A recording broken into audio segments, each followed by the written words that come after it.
There's no Canada like French Canada. It's the most evil Canada in the land. And you're listening to America's most Canadian podcast. Don't think about that too much.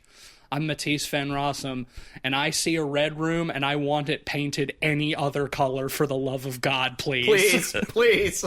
I'm Ben Sheets, and I'm scared of white women.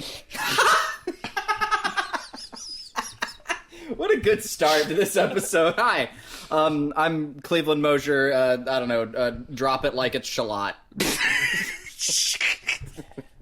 We gotta get the laughs out. We gotta get the laughs out early, because there won't be many laughs. Yeah, it's bad times ahead, folks. Bad times Bad ahead. times ahead. Fuck me. And who do we have to thank for these bad times? Well, it's Ben, of course. Now look, this is a really good movie. This is a really good movie, and I'm just giving you a hard time because this is technically your pick. Yes. But if this wasn't your pick, it was gonna be my pick.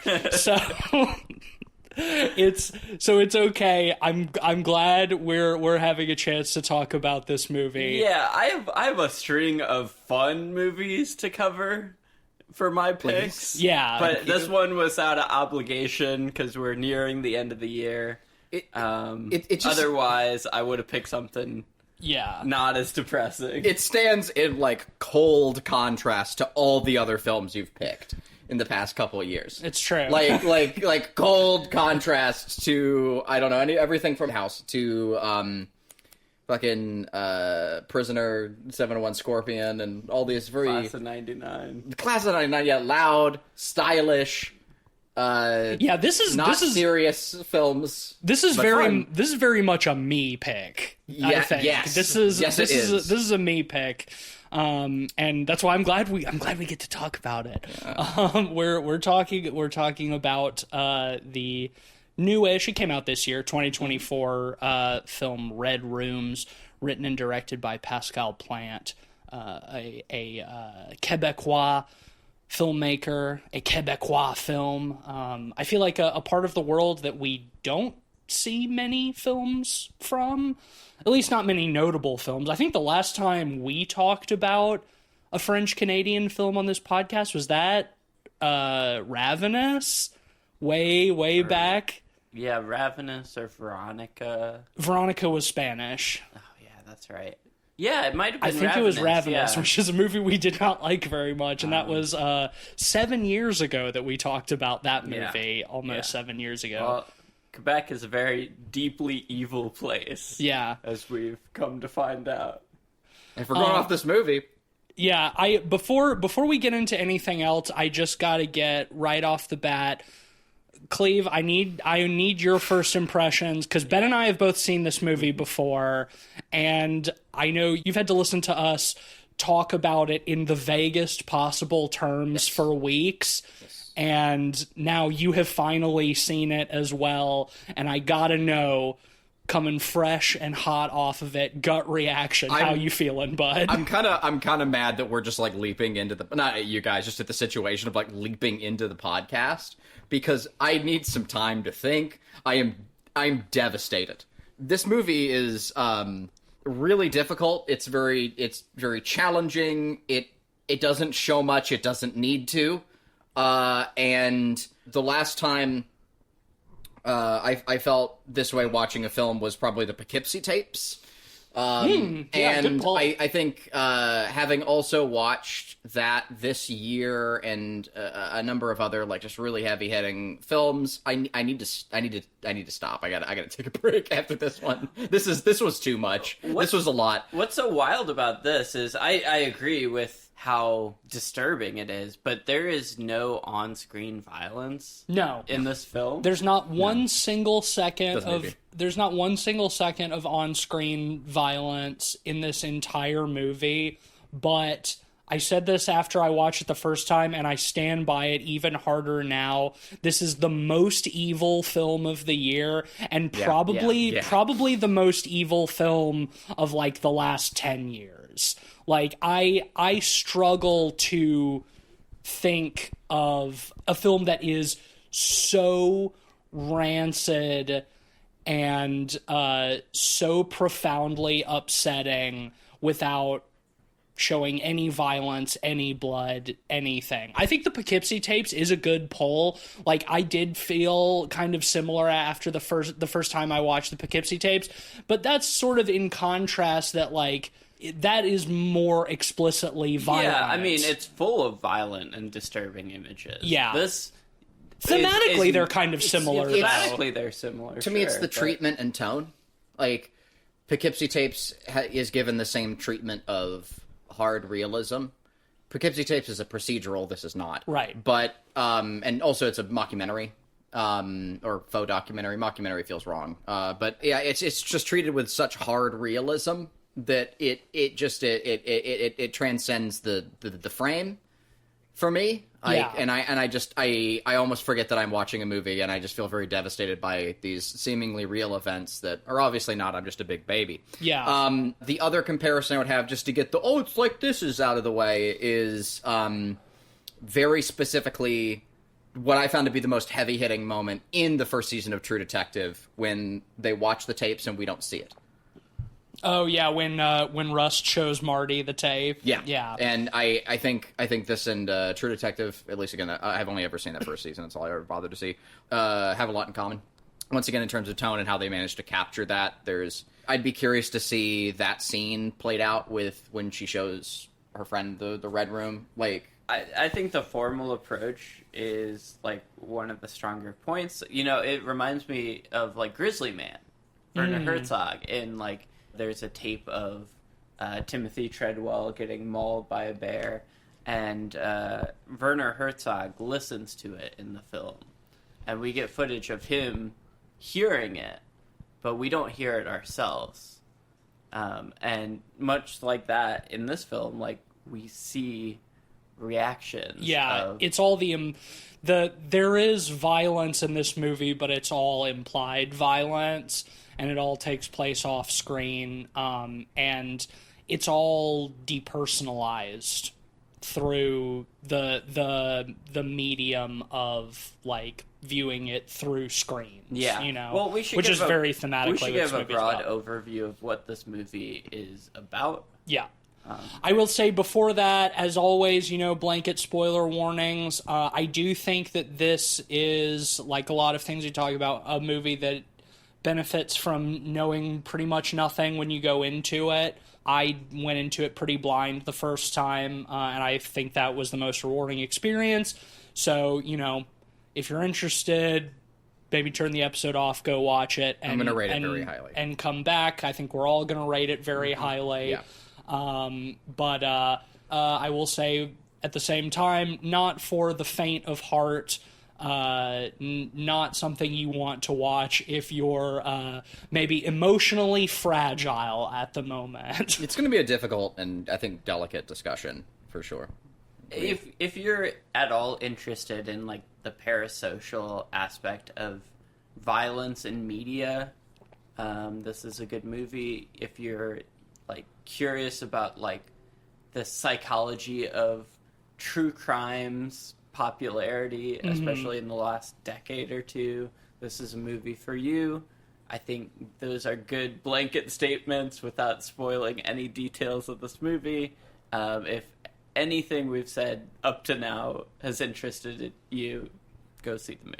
If you're interested in truly gazing into the abyss of human evil, then, boy, this is the movie for you. Beyond that, spoilers ahead. But yeah, so broad overview, the movie is about a woman, a model, Kellyanne, who, for largely unknown reasons, seems to become obsessed with this very high-profile murder trial of a man who kidnapped, tortured, and murdered 3 teenage girls, and live streamed it in so-called red rooms on the dark web for people willing to pay large amounts of money for that kind of thing. And her sort of following the course of the trial and her reaction to these things and sort of the road that it leads her down. That's a very general. It sets the stage with a background of these sort of salacious killings. But the movie is not really interested in being a courtroom drama per se. It's not about the serial killing, it's about Kellyanne and like the mentality of serial killer groupies, I guess you could say. Yeah. In high profile cases, people who flock to be voyeurs into the cases and kind of come to the defense of the accused. The fetishization of violence. In not focusing on the killings, the film gives them even more power, I think. Like, we've talked about this on a couple of episodes recently. I guess it's just been kind of a theme that's been on the brain, but that idea of casting a large shadow. And the way that this film, like as the camera viewer, we are made to almost look away from it, right? Like we are always looking past it or just barely seeing it, and it conjures so much in the imagination that is, I think, more terrifying than it could be to show it, to ever show it. So yeah, well, the film, like, again, like it makes it out like it has no interest in that. Like, it very confidently makes that thing all the more terrifying by nature of doing so. I really find that fascinating. Is we're looking at their faces, looking at the thing. We're not looking at the thing. In that too, it's a really fascinating study of these types of people. Well, yeah, I mean, because that's what the movie's about, right? Yes. Like, the movie is about looking at their faces, looking at the thing. The movie is not about looking at the thing. Yep. And I think that is what is so sort of profoundly impactful about this movie that I think ties into your comparison to the Poughkeepsie Tapes, which, you know, we praise that film for is its level of authenticity. That even though, like, the crimes are theatrical and sort of extravagant, that, like, the way that it's presented feels so real that it is hard to imagine it as fiction, and so that makes it more stomach-churning. And this movie is not like that necessarily, but it's evil in a different way that a lot of other horror movies are evil, right? You know, I mean, we're always talking about, quote unquote, the idea of evil and monsters and ghosts and ghouls and serial killers and stuff like that. And, like, while yes, there is a killer and a series of killings at the heart of this movie as sort of like the thing that the story revolves around. It's the center of the vortex. The evil of this movie is not about, like, the evil of, like, the serial killer or his crimes, but it's the evil of the world that we have created for ourselves, sort of unaware of what we're doing, of this sort of, like, depersonalized world where we're all so isolated and atomized and separated from one another that creates this profound sense of, like, isolation and loneliness that causes people to, in one sense, like, try to reach out for any sort of, like, potential for human contact with one another, seeing like Clementine in this movie, that what drew her to the killer is there's a sadness in his eyes, a softness, you know, that is really just her. She's seeing herself in him, you know. It's like looking into a mirror. She's seeing what she wants to see. She's seeing what she wants to see, and then on the other hand, the depersonalization of, like, viewing violence and, like, great cruelty from a distance through a screen, and how it makes it easier to view the victims of that violence as objects, harder to connect with them on an interpersonal level, and how that this is something that, like, we're all guilty of to some extent.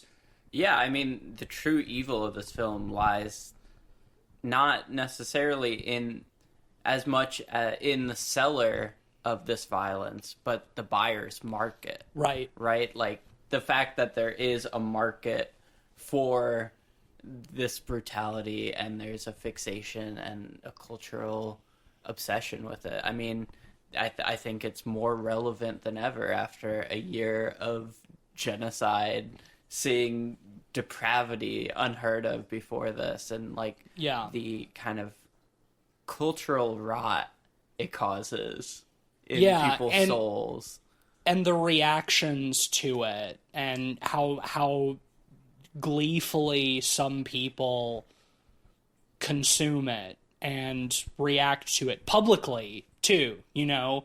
And like, I mean, I think that, I mean, again, it's like, this is a movie that, like, at least for me, like, it just makes you feel bad about the world.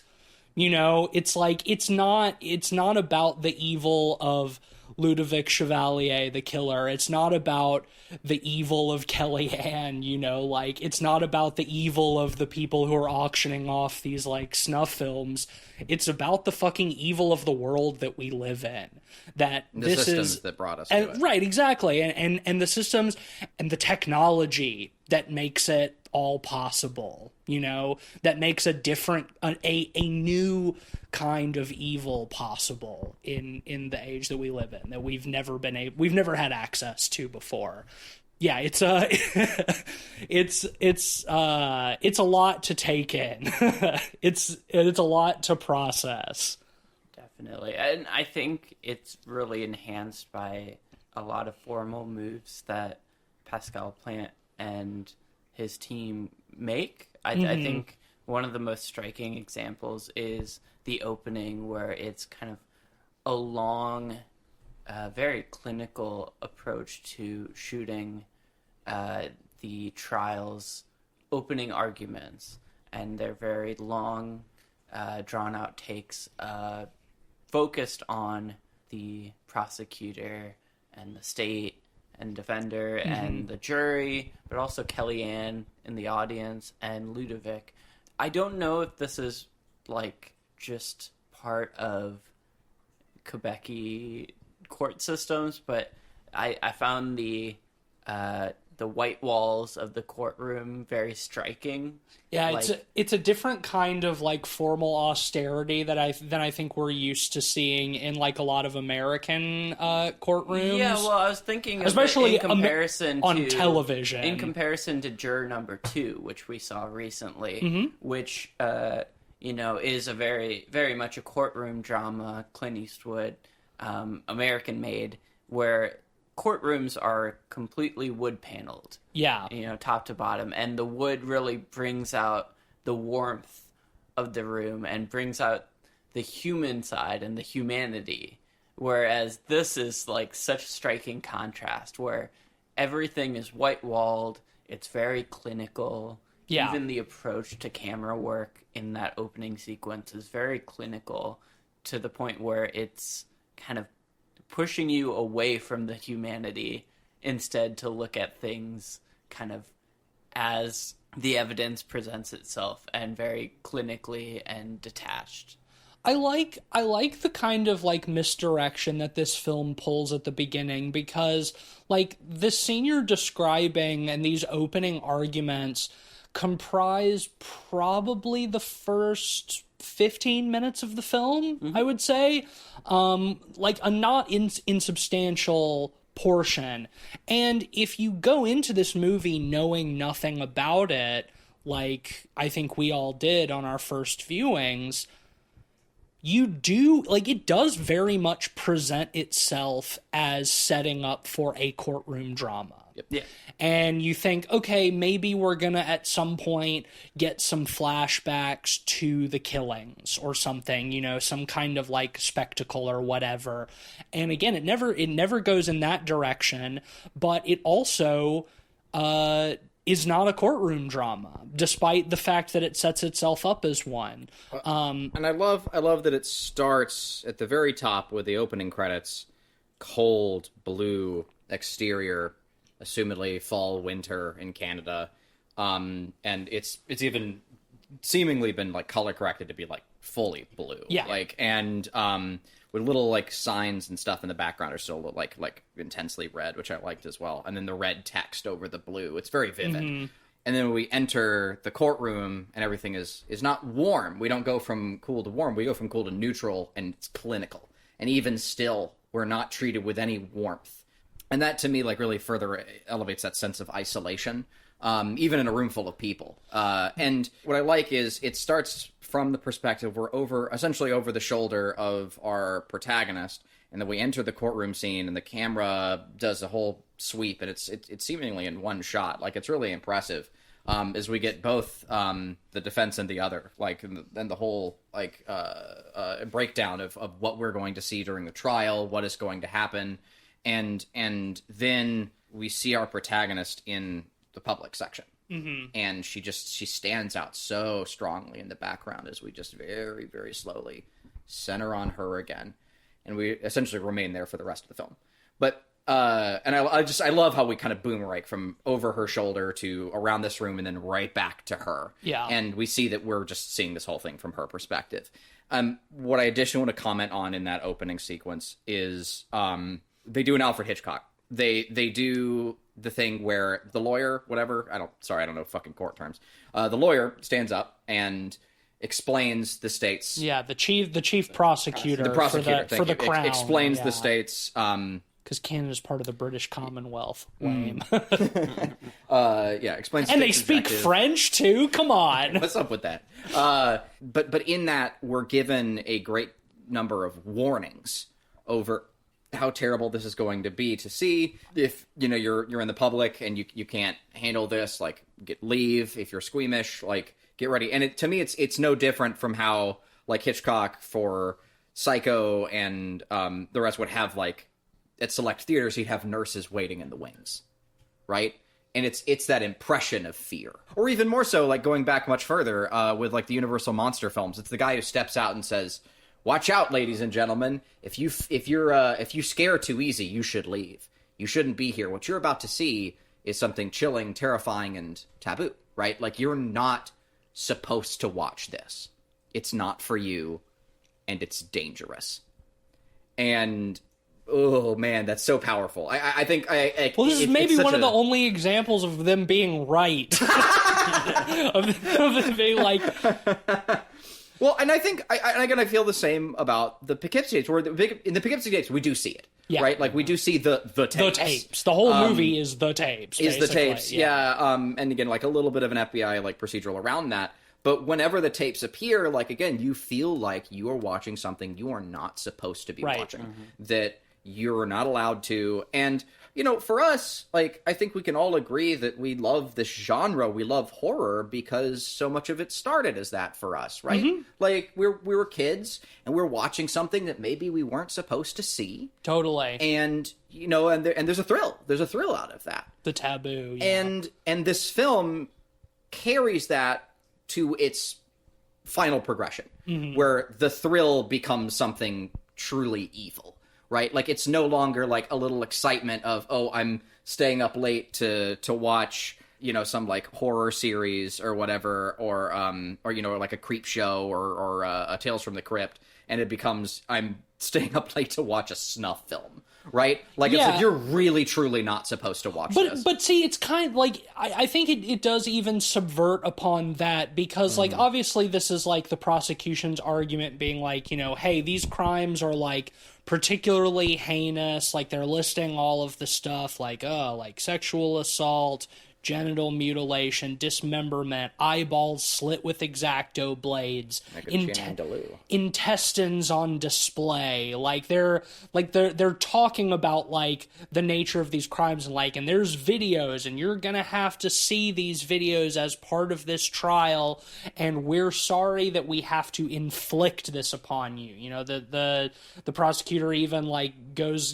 to the degree of being like, I use that word inflict, like, very specifically, because to make somebody watch this kind of thing is inflicting something upon them, and I think that it's sort of like falsely priming you as, like, a horror fan maybe to be like, okay, you're expecting the blood and the gore, you're expecting torture porn. You know, Thrills and chills. you're expecting Hostel. You know, you're expecting Saw. You know, you're expecting to see some like really gratuitous like torture, violence, and that kind of thing.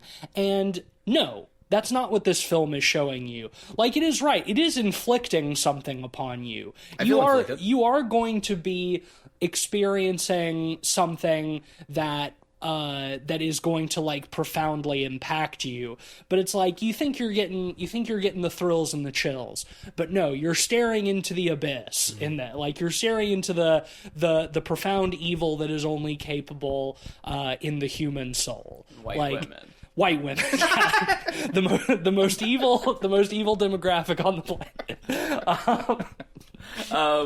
The thing about it that's so fascinating is you're right. You're staring into the void, but the void in this film is seeing like the rot of Kellyanne. Yeah, totally. And Kellyanne's soul, really. Like, she is kind of a shell of a person. From the top of this movie, she carries like a very neutral sort of stone-faced expression, disaffected. Well, I think that's what is such like the driving tension of this movie is being totally unable to discern her motives. It's so like it had me constantly on edge and frustrated in a good way. She like trying to figure out what the fuck her deal is. Like, what is her motive? What is she pushing for? But she's just impossible to read like an expert poker player. And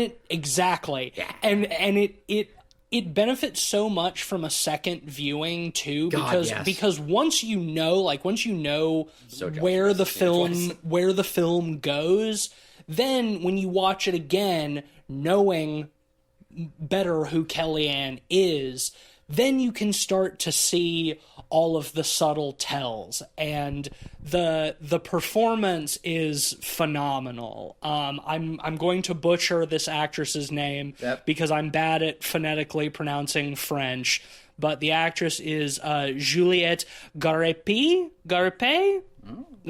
I'm sorry. I've never seen her in anything else, but again, I'm not watching much Quebecois media. But holy shit, is her performance excellent in this movie?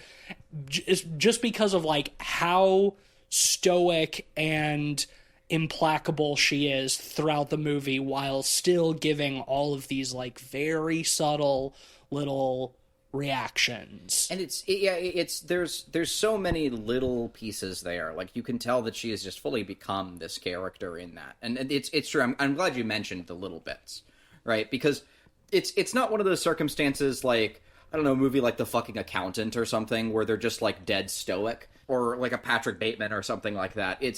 She is pretty regularly doing like physical exercise. Like, she plays like, I think it's pickleball a lot, and she's working out, and she's watching like I don't know, the yoga videos. Yeah, well, it's not yoga. It's like jazzercise, Pilates, jazzercise kind of stuff. But sorry, so you work at a yoga place. But I know the difference. Okay. Anyway, so sorry. Pulls out her fucking yoga mat to do Pilates. I am the evil white woman. Yeah, it is me all along. But no. No, she during all that like physical exertion, you can always see like that tends to be like where those little bits start to come out, like in her frustrations and how she works them out. Yeah, she's not a robot, but she's a very good poker player, which is, and you believe that behind that expression there is something. Yeah. What is it? It's great. Yeah, well, I think the neutrality is really important. It reminds me a lot of like Robert Bresson's work, where like he instructed all of his actors to be completely neutral at all times, not express emotions, in the face, so the audience can bring how they view things to the performance without it being told to them. The Kuleshov effect. And right. I think this movie is a great example of that, because it never makes it truly explicit whether Kellyanne is repulsed or aroused by these tapes per se, because in a lot of ways it could be both, but the neutrality really helps kind of not overplay their hand in what her motivations are throughout this film, which makes everything all the more disturbing. Yeah. There's a fucked up statistic I was reading recently. There's a recent study about how the brain shuts off repulsion when it's aroused. I think that's pretty, yeah. I think it's pretty fucked. Well, and I think what's cool about this movie too is, again, like, on a second, like, I very much agree with you, like, especially on a first watch, but I don't know, I think on this second watch, like, now that I know her tells, I feel like I have a better understanding of who she is, like, after watching it again. We can sort of, like, unwrap that some as the movie goes along. I feel like the greater point, though, that's trying to be made is, like, the hyperfixation and obsessiveness that she has. Yeah, well, and like we were saying, like, the driving tension of the film is sort of not knowing what she's getting out of all of this, because, like, her obsession is clear. Like, we see, you know, you talked about, like, the color palette of the beginning, Cleveland. We see her waking up in an alley across the street from the courthouse. She's sleeping out there. Throughout the entirety of the trial, she goes and sleeps in the alley so she can be there right when they open the doors, so she guarantees herself a seat in the courtroom, you know. So, like, she very clearly has this fixation during that long, like, that one long take at the beginning when the you know, both sides are giving their opening arguments and the camera is very slowly moving around the room. It ends, fixated back on Kellyanne, very slowly moving in on her, and the entire time while the lawyers are talking, she is looking directly at Ludovic in his little glass box, just fixated, staring at him the entire time. But again, totally stone-faced. Like, what is she after here? And I think, you know, for a movie that is so interested in, you know, the culture of serial killer groupies and like, you know, the fixation on true crime. And I mean, even before, like, the scourge of true crime podcasts that we've been living in for the last few years, I mean, shit, women were writing love letters to Ted Bundy, you know, like, they were talking about how handsome he was, you know, like, I think Charles Manson got, like, married to, like, 3 different women while he was in prison, something like that. Like, this is not necessarily a new phenomenon. This is a very stupid point, but it kind of makes, like, the whole, like, monster fucker thing, like, that, you know, like, so many chicks, like, you know, are like goofing about online. Like, it makes that feel so tame by comparison. Yeah, you know? totally. Like, yeah, it's just, like, silly fantasy But shit. Well, I mean, I think even, like, in movie and TV, like, we see it with, like, the Ryan Murphy Dahmer show from last year, for example. Yeah, I didn't think that one was too bad. I've heard this fucking the new one that he just did about the Menendez brothers, like, that seems to be pretty vile. I mean, both of them are turning true crime stories into entertainment.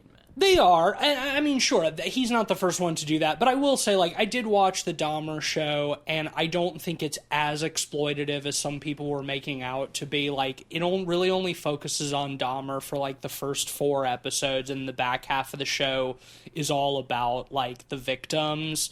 So I don't think that's a whole different thing. Like, but yes, the fetishization of violence and the turning, like, true, like, real horrific crimes into entertainment, into product to be consumed, is a very real thing. And it's not new, again, but it has, like many things, kind of accelerated with the advent of the internet and technology and making all of these things more accessible.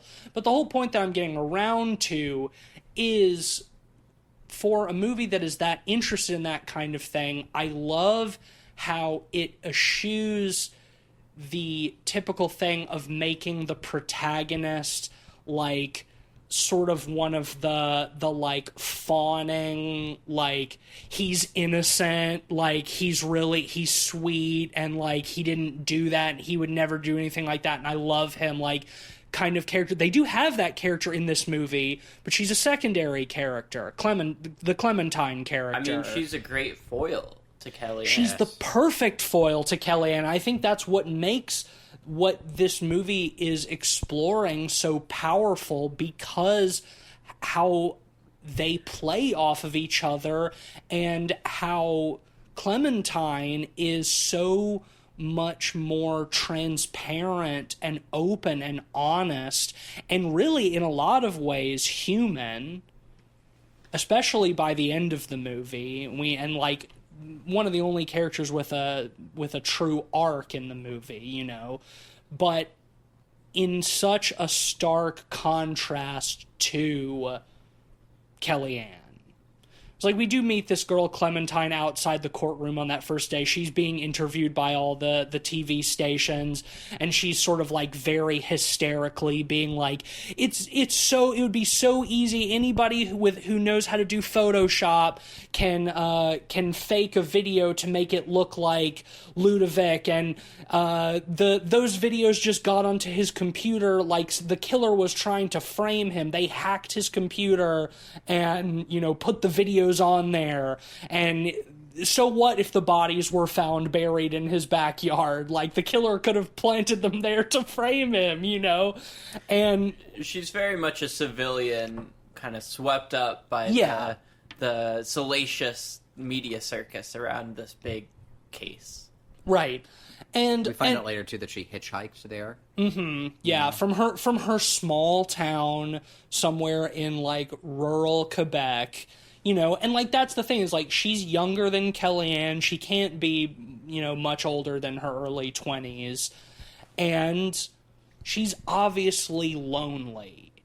She's it's like she's a victim of the isolating and atomized world that we live in, and she sees this guy arrested for these murders on the TV, and she sees him and she thinks, "Oh, he looks sad."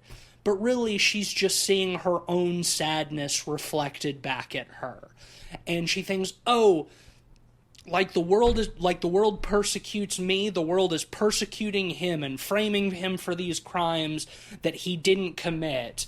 And she's pitiable, I think. Like, I think she's the most probably human character that is in this movie. Outside of the victim's mom. Yeah, the victim's mother, too. Which, you know, I mean, she's obviously... I think she's a little bit more one note. Sure.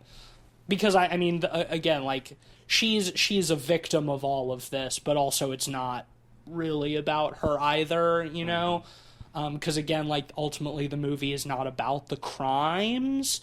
I love the sequence, and it's a very telling sequence, where they're at Kellyanne's apartment, and they turn on this like late night variety program, kind of panel show.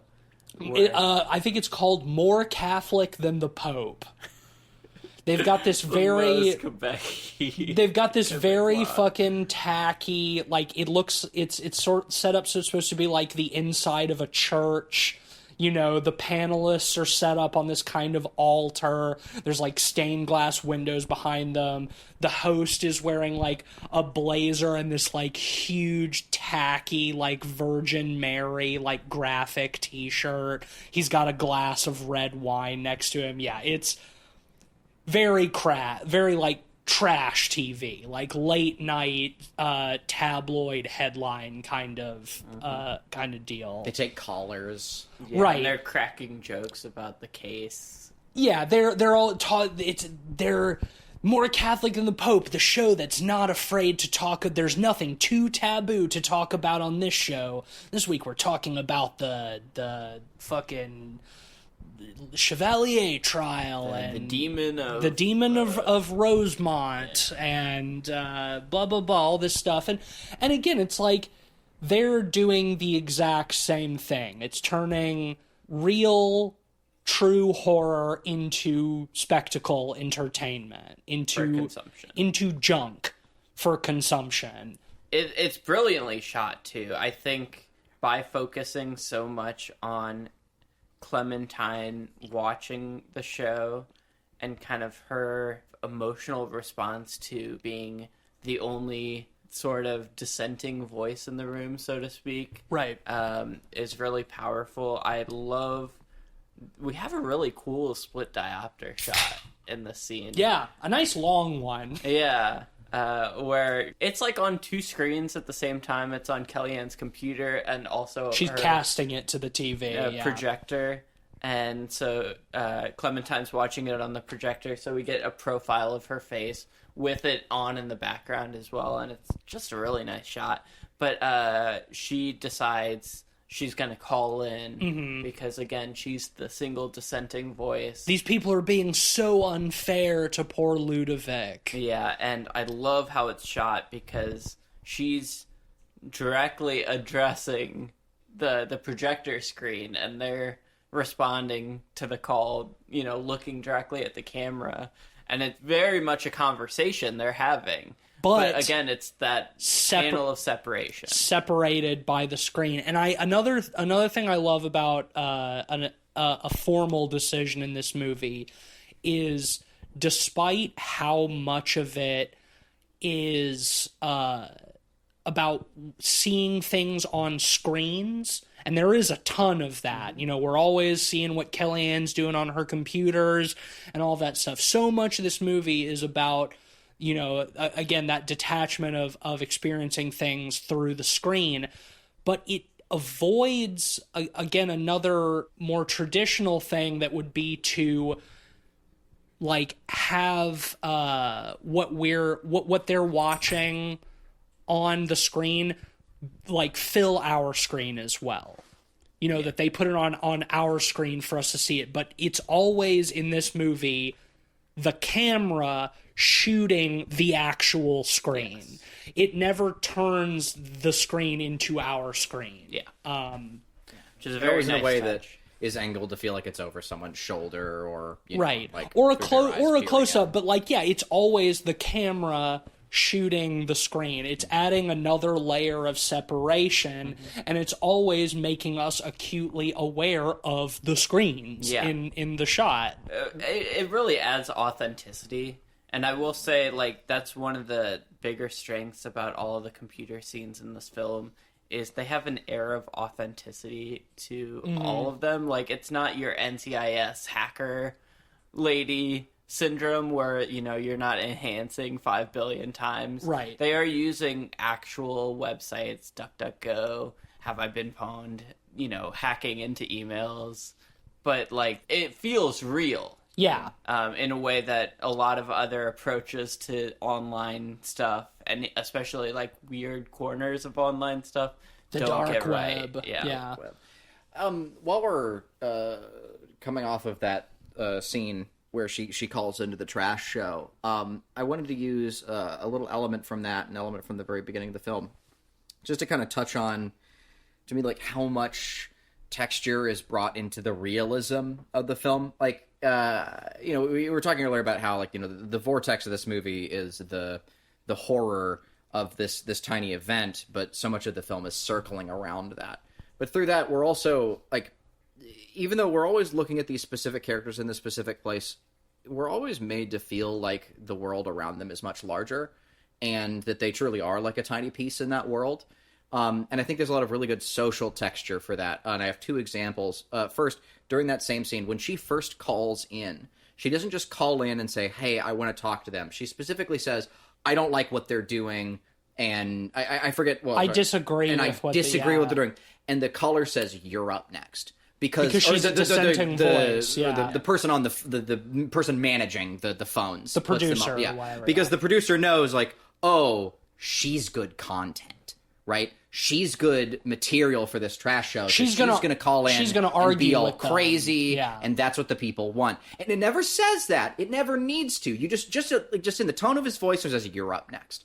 And we never see that person's face or anything like that. But it's just. it's just enough to tell us so much information. Yeah. With so little. Like, there's so much economy there. That's what's so interesting, because, like, even before she gets on the phone, they mention how there's, like, groupies, serial killer groupies in the show.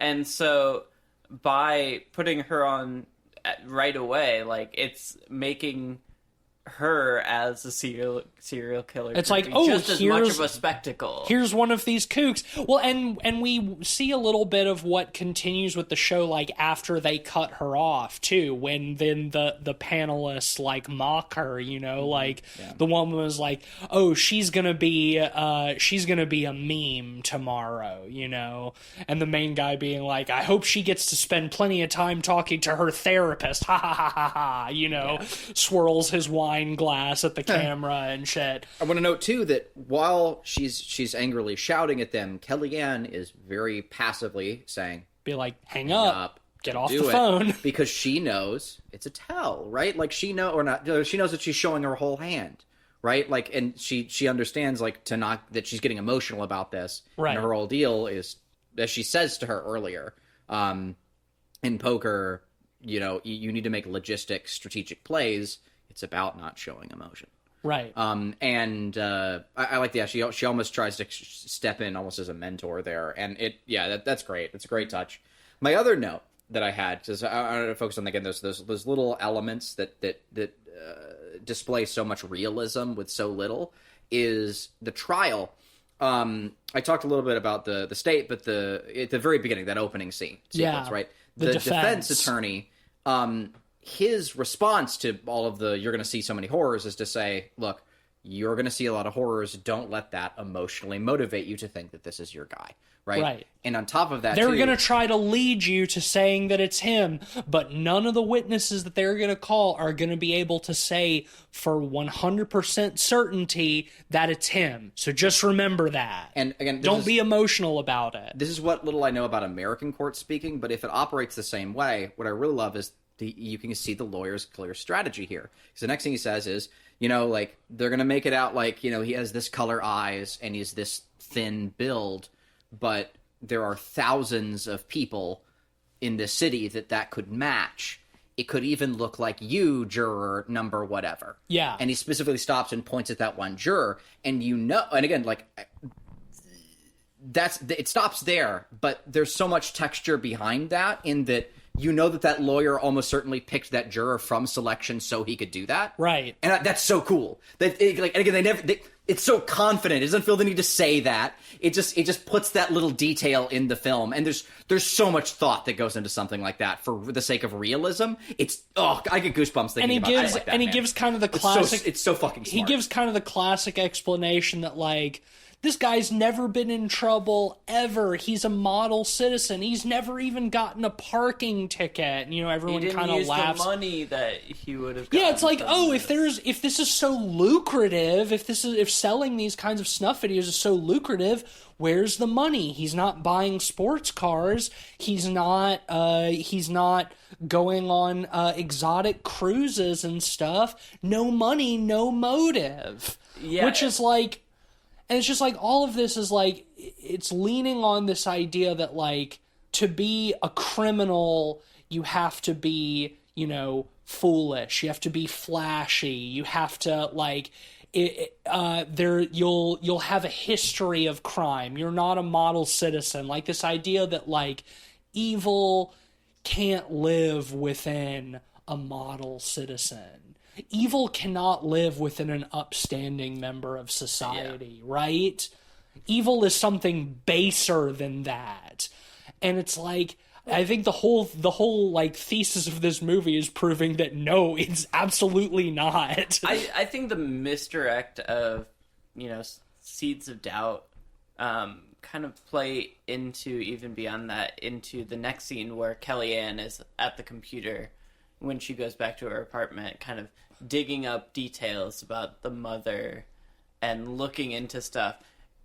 On my first viewing, in that first scene where she's hacking into the mom's email and stuff, I was like, oh, maybe she's investigating the case, you know. She's a true crime podcast. Sort of like a sort of gray hat by any means necessary. I'm gonna find the truth. Well, that's too. That's a thing too. It's like my first watch too is like I'm trying to convince myself all the time because like she's our protagonist. It's like, and they do such a good job of keeping her motives hidden. Like even when she's interacting with Clementine, it's like you think, oh, she feels pity for this girl, but Clementine is saying all of this stuff that makes her. It does make her sound foolish, you know, and naive. And Kellyanne is like easily refuting that. So it's like she's not trying to validate Clementine's delusions or anything. So it's like, what is she after here? Like, what is she up to? What is her goal? What is her obsession with this?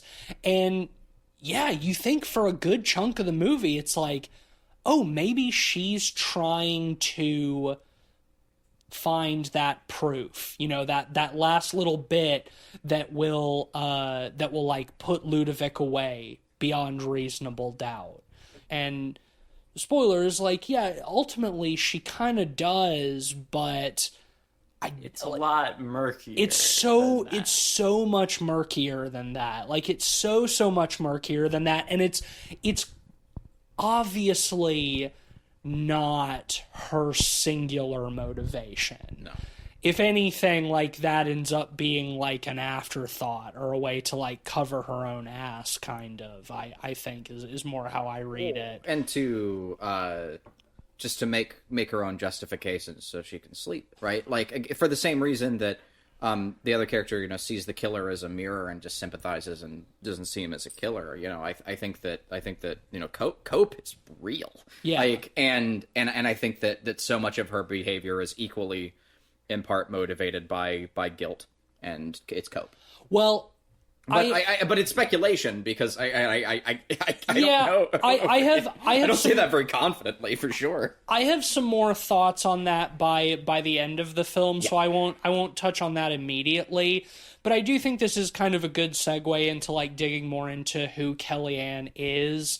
And, you know, that involves getting a little bit into spoiler territory. But I think what it ultimately comes down to, and what I really felt more so on this second viewing, is the difference between Clementine and Kellyanne is they both love Ludovic, but for different reasons. Clementine loves him because she thinks he's innocent. And what is scarier is that Kellyanne loves him because she knows that he's not. Yep. And that is why she is really so evil. And like, that is really not clear until later in the movie. Like, the movie does do a really good job of like keep you guessing at that, but like by the end of the movie, like, yeah, I think that's, especially on a rewatch, that like that is pretty clear. And it's so cool because her friend, another way that she's such an amazing foil is, again, she's sort of, you know, rough and tough. She's got her backpack with her. She hitchhiked in. She's getting her food from a soup kitchen. And she's got all the fringe projection around her and the stereotypes around her that make her clearly a crazy person, right? Like, and you know, like we're led to perceive her as that from the beginning, and she's emotional and all the rest, and we're set to think like she's a real crazy one, and by again, perfect foil, Kellyanne is in total control all the time. Like, that's her whole deal. She's running this amazing modeling career that, again, she seems to have like control over, and it just illustrates her as this also like tall, powerful, beautiful person. She has clearly like loads of money. I mean, Canada has like a huge housing problem right now. She has this beautiful like apartment. I mean, she says directly like money is just numbers in a computer, and I'm good with numbers. Yeah. And it's a good mirror to like the justification for Ludovic that you were talking about. Like, she has that evil that is very regimented. unlike the standard kind of thought of evil being kind of flourishes. Yeah, I mean, I do think she's a very Patrick Bateman-esque character, like less sort of gregarious, but she's a poker player again. Like, she has her poker face up the entire time, and it's like, yeah, so she's a successful model, but she really makes all of her money playing online poker. She's good with statistics. She knows when it's statistically likely that she'll win, knows when to bet, knows when not to. And that's sort of the little like speech she gives Clementine when they're on the bus, and she's showing her on her phone and, talking about like, yeah, like sometimes you fold right away and then your card comes up, and like, yeah, it's frustrating, but that's part of the game. Professional poker players know that there's no luck to it. You can't stay emotional. You have to play it completely logically, and you find the emotional players and you take advantage of their emotion and you bleed them dry. And that's what I really love to see, is them losing everything. And that was the moment I knew she was evil. Well, and literally Clementine's next line is like, wow, you're evil. And she says it in kind of like a joking way. And Kellyanne's like, oh yeah, that's just the game. But also, that's what she does to Clementine. Yes. You realize after that, and after what ultimately happens, is not, she doesn't take in Clementine out of like a sense of pity or out of the goodness of her heart, but she recognizes her as an emotional player that she can prey on, that she can string along and emotionally bleed out until she loses everything.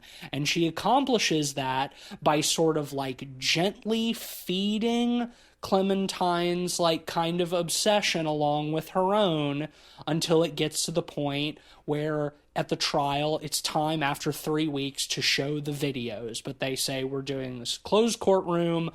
If you're not directly involved in the trial, like, the parents can stay, otherwise, like, leave. And Clementine's like, damn it, I wanted to see the video so I could know for sure that Ludovic is innocent, that it's not him, that it's fake or whatever.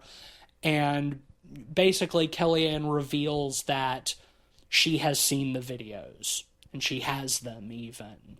And, Clementine convinces her to, quote unquote, convinces her to let her watch them. And she does. And immediately after that, Clementine's like, I'm going home. Yeah. Like, she loses her stomach for it. Like, she sees it, and the whole time, like, while they're watching them, Kellyanne is like, he's gonna look at the camera here, and you can see his eyes, and it's the same eyes, and look at the way he walks, look at his gait. Like, the whole time they're watching these, like, snuff films, she's pointing out the things. It's like, yeah, this is him. You think that it's not him, but this is him. And she proves it to her and, like, spiritually destroys her, kind of. Spiritually dominates her. It's so cool because at that same moment we see that, like, who the real crazy person is, right? Mm-hmm. Like, it's not this, like, out-of-towner, like, girl who's a little bit, like, frazzled, like... Who's in love with the serial killer. She'll go on and be just fine. Like, in life, she's really, like, she's a, like, by comparison, she's just a completely normal, regular stand-up citizen, like, and it's not until she's human. She's human. She's very human. She's and, like, foolish. She's naive, but she's human. Yeah. Kellyanne is not. And again, well, and even I would even go as far as saying, that's true. Kellyanne is, and that's what's so scary. That's what I want to say is, like, I think prescribing her evil is a bit simplistic. I think I agree, but I think a lot of, like, her habits in the film are distractions from the rot and core. Like, I think in a way it's similar to a movie like David Cronenberg's Crash, where, like, they've fried their stimuli so much that they only feel through the most extreme thing. Yeah. And, like, I think that's part of Kellyanne's obsession. And once the other distractions, modeling and yoga, kind of fall apart, like, she falls back into the one thing that makes her feel anymore. And I think she becomes more and more unstable. The Clementine part, I think that it's a fair read to see her as prey, but also I think Kellyanne does see some of herself in Clementine, in that, like, Clementine has not completely fried her stimuli to the point where she's, by pushing this on her, she's showing that, like, you're a civilian, I am no longer a civilian, right? Yeah. Yeah, I think there's something to that, but also I think that, like, by showing her that, like, that is pushing her over the edge. Like, seeing something like those videos is, like, a traumatizing thing that I don't think ever leaves you, I think that it's going beyond just trying to, like, scare Clementine away from this. And I want to clarify something too, because I think you're right that, like, by most fictional definitions of evil, saying, like, oh, Kellyanne is evil is simplistic and dismissive.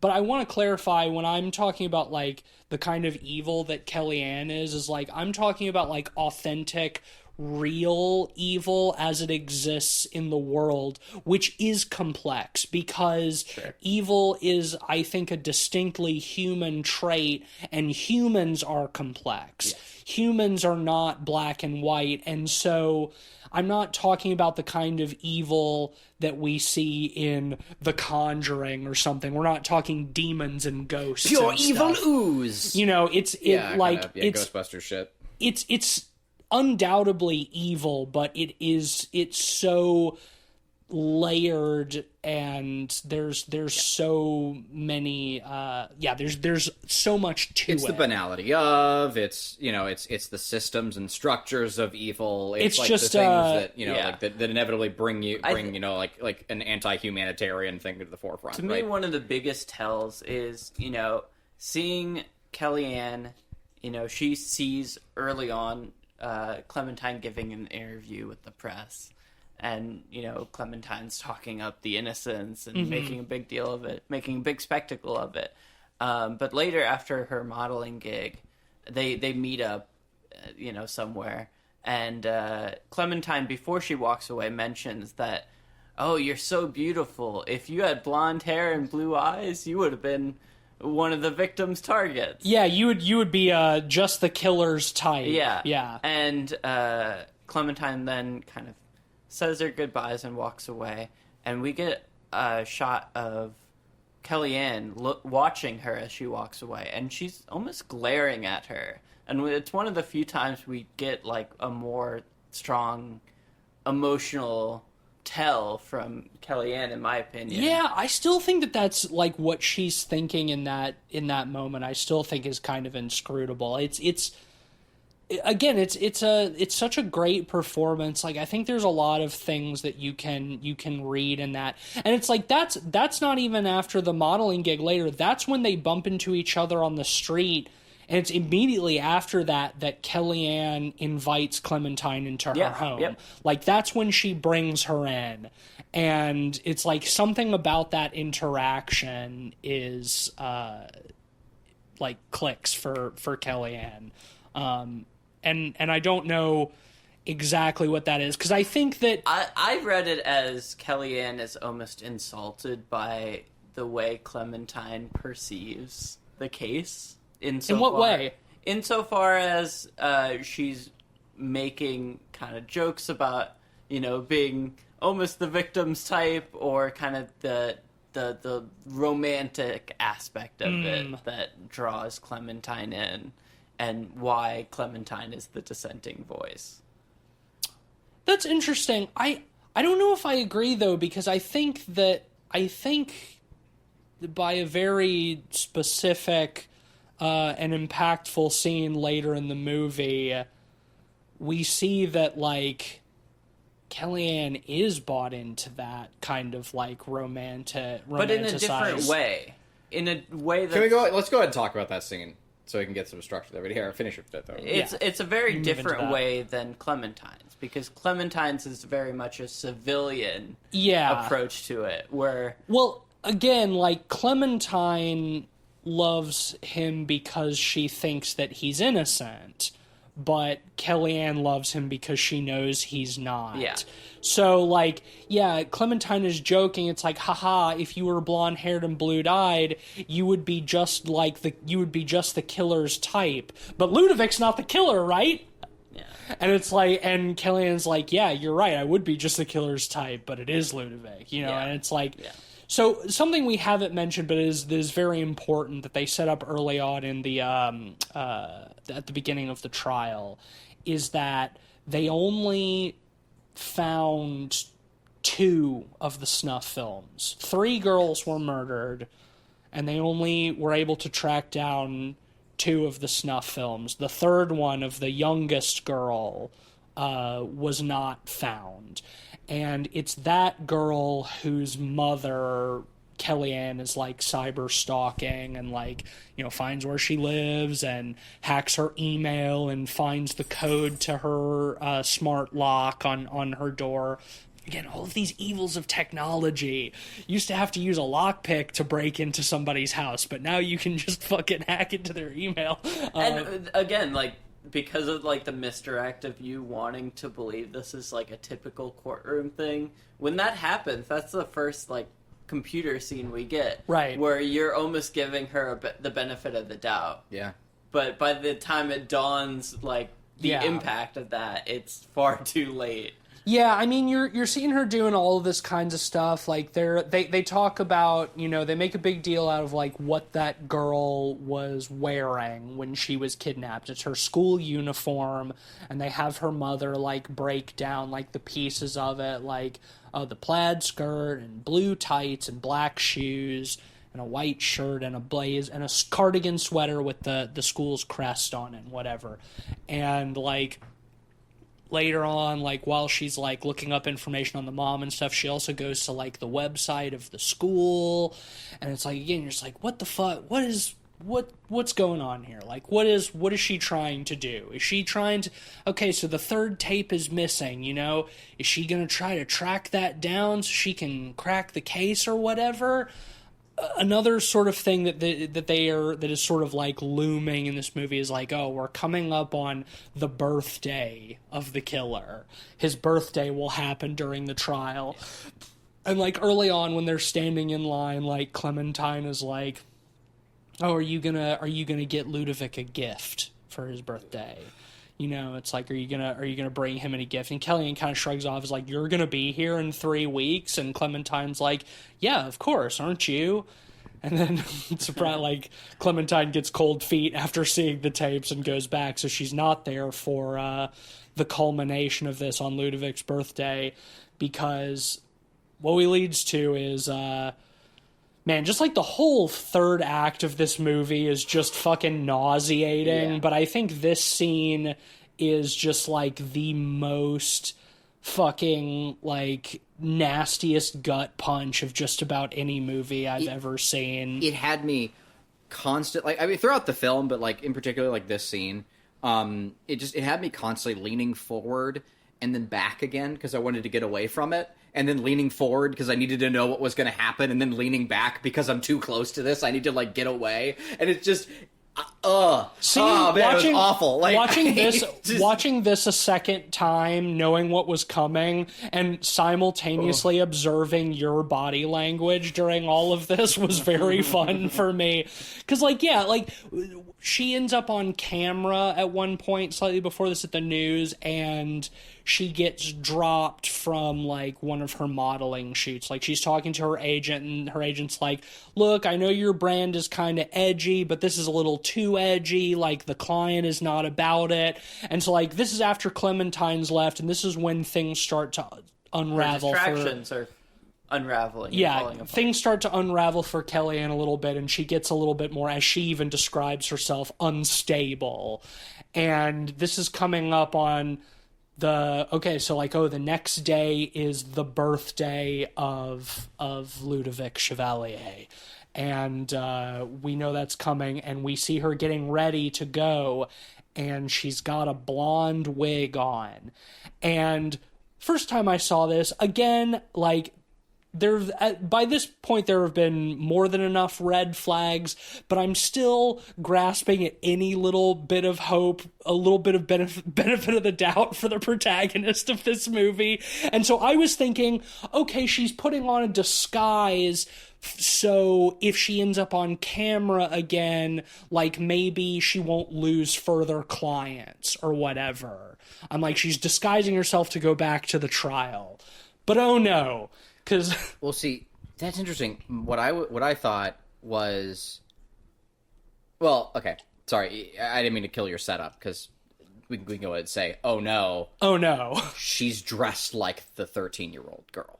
To me, it's immediately clear when, we got to cover the setup for this payoff, because it's so good. I'm getting into that, because the way this is setting it up is just like, the way that your stomach just starts sinking as more of the pieces keep clicking together. It's like, you know what's coming, but still, every step of the way, it's just fucking agonizing. So yeah, we see her in her bathroom putting on her blonde wig, and then we cut to her in the courthouse, and she's going through the metal detector. This was the one. And she's wearing her big overcoat, and as she steps through the metal detector, the camera pans down, and we see from under the bottom of her coat blue tights and black shoes. And it's like, uh-oh. And then we follow her through the metal detector, and it beeps, and they, like, wave the wand, and there's something beeping in her pocket, and she reaches in and pulls something out, and the camera doesn't zoom in on her or anything. It's like she just hands it. I knew what it was. Yeah, you can't see it super clearly, but you can kind of get a glimpse of what it is.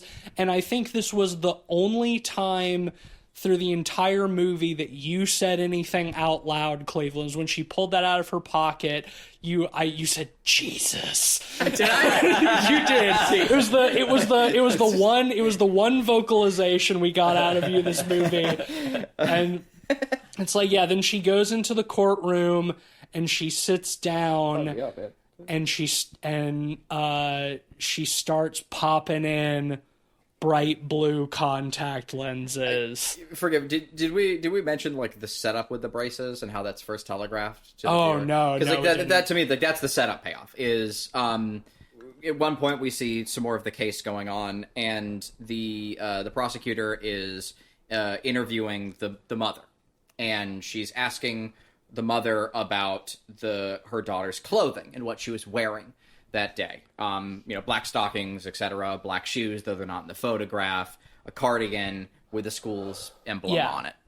And they're all, and then the prosecutor shows the crime scene photographs of just the clothing laid aside, which again is almost worse than seeing like a crazy corpse, like it's just the clothing, like, isolated from the crime. And again, the camera doesn't cut to it. It's a wide shot of the courtroom, and there are some screens in the room, so you can kind of see it, but it doesn't focus on it. Yeah, it's like in the bottom right and at the top. And then, yeah, and again, it's that shying away from it. The fact that the camera isn't centering on it, that, again, almost makes it, or does to me, make it worse. Yeah. And it's that texture in front of it. They really just feel like you're seeing this thing in the scene. And that image comes up, and it's kind of difficult for the mother, and she confirms it. And then the prosecutor clicks the slide again. And well, she says, is there anything specific about your daughter's teeth? And she says, like, yes, she wore braces. And the prosecutor's like, braces like this, and changes the slide. And again, it's like, it's not predominantly in frame. Like, we don't get a super clear thing of it, but it's a photograph of, like, half of a decomposing jaw that still has some teeth, and, like, that you can catch, like, the glint of braces. Yeah, the dental analysis. Yeah. And it's just like a rotten jaw. And and like the judge immediately shuts that shit down. Well, too, the and- defense is like, objection, and the prosecutor doesn't even press, is like, I withdraw that last question. Yeah, but it's like so it's like that's, the mother had to suffer that for nothing. That's the worst part about that. but too. it's not for nothing, because by showing it, the jury has seen it. It doesn't become an official part of the record, but it does create a moment of spectacle, right? Like a moment of grotesquerie that even if it's not part of the official record, the mother's not going to confirm that question, but the jury has still seen the photo. The audience has still seen the photo. They know, we know. They know, we know. And yeah. So it's and I think that is the only real depiction of like any violence we see full. There's a little bit like in one of those cutaways to, like, the Red Room, but... when she shows Clementine the tapes, we see their faces. We hear the beginning of the tapes, and that's and there frankly seems to be a little something in the background. That's frankly enough, and we see like the colors change on their faces. But yeah, it's like at the end of the tape, we do get kind of a reverse shot, and we sort of see like the room and the chair, and it's all bloody and stuff. But like it's not predominantly in frame. We don't get detail. It's the one instant that you can't call this film bloodless, because otherwise it is. It's completely bloodless. But yeah, so to circle back, it's like, yeah, she sits down in the courtroom and she pops in the blue contacts and she takes off the jacket. She takes off her coat and she's wearing the white shirt and the red cardigan with the school crest on it. And the music is swelling. And it keeps cutting back to the mother looking over and realizing like what's happening. That hurts, and yeah, like the last detail, she reaches down and pulls up a pair of braces and pops them into her mouth. And it's like, I know, like, listening to us describe this, like, it probably doesn't like sound like much, but I cannot emphasize enough, like, cosplaying how fucking horrifying this scene is. It's just watching her slowly get in slow motion, like with the music swelling, like get into cosplay of this 13-year-old girl that was raped and tortured to death in a snuff video online. As a birthday gift for gift for the serial killer, that she's dressing up like one of his victims in the courtroom, in front of her parents, in front of everybody, and it is just horrifying. I mean, one of the most horrific parts is, she's trying to get Ludovic's attention. Mm-hmm. And right at the end, as she's getting pulled out of the room, he finally gazes over and gives her a little He wave. finally looks at her for the first time in the entire movie. So much of the movie is her sitting there in that same place in the audience, staring at him in his glass box, and he's always just, like, watching the trial or looking down at his feet, like, very disaffected. And it's like, all of this is building, and yeah, like, the parents, like, demand that she be pulled out, removed from the room, and it's like, as the security come in and start to drag her out, as a scene is being made, yeah, it cuts to him, and he finally looks at her, which is at this moment looking at us directly into the camera. Yeah. And there's this absolutely insane musical sting as he looks into the camera that is just like it's like an industrialized It sounds sample like of the screaming girl. It sounds like a lingua ignota track. I did notice in the credits that there was a Euboa track credited. I'm not 100% if it's this one. I think it's actually is it when she's working out? I was gonna say, it's like, yeah, that was my other guess. I don't know if this was an original piece, but yeah, it's sort of like this Baroque, like, orchestral music, but that is just punctuated by screaming. just blood-curdling screaming, and that first scream hits the second he turns and looks into the camera and makes eye contact with Kellyanne, and it is fucking spine-chilling. Galling, yeah. It is horrifying. Holy shit. First viewing of the film, it's a lot to take in. I had missed the detail about his birthday and the importance of that leading up to that moment. I caught everything else after the scene about the birthday, but Yeah. I did not just, I don't know, it just kind of flew past me. And There's a lot to take in. there is. And during that sequence, when she's getting the braces and all the rest of it, my thought is she trying to get a tell out of him? Is she trying to finally confirm it? She's Get a lost reaction everything out of him. else. Is she going to true crime this out of him? Is she going to get a reaction from him? Which, to be fair, is what she's trying to do, just not in that way. Yeah. Right? And when he does lift his hand up and give her And he that- does the coy little wave. it's and he the does, pedophile wave, right? and he does it's he so does fucking this wretched. he does this kind of like little like pouty frowny face like as she's being dragged out when he does this little wave where he like wiggles his fingers at her. He's like, and it's audio medium, sorry, but I'm making the face Very of my boys. theatrical, frowny face. Yeah, and it's just like, and in a way, it does kind of do what you're saying, Right. Clave, is like, it's for her and for us that 100% acknowledgement that, yeah, it's fucking him. Like, we knew it, she knew it, but it's like, if he wasn't the killer, he would not react that way in that moment. And it is like, that the punctuation on that where it's like, yes, confirmed 100%, it is him. she got a Yeah. clear tell out of him. She got a clear tell, and yeah, then she got what she wanted. Yeah, and that's what's interesting, and again, like, kind of plays back into her dual motivations that are difficult to read throughout the course of this film.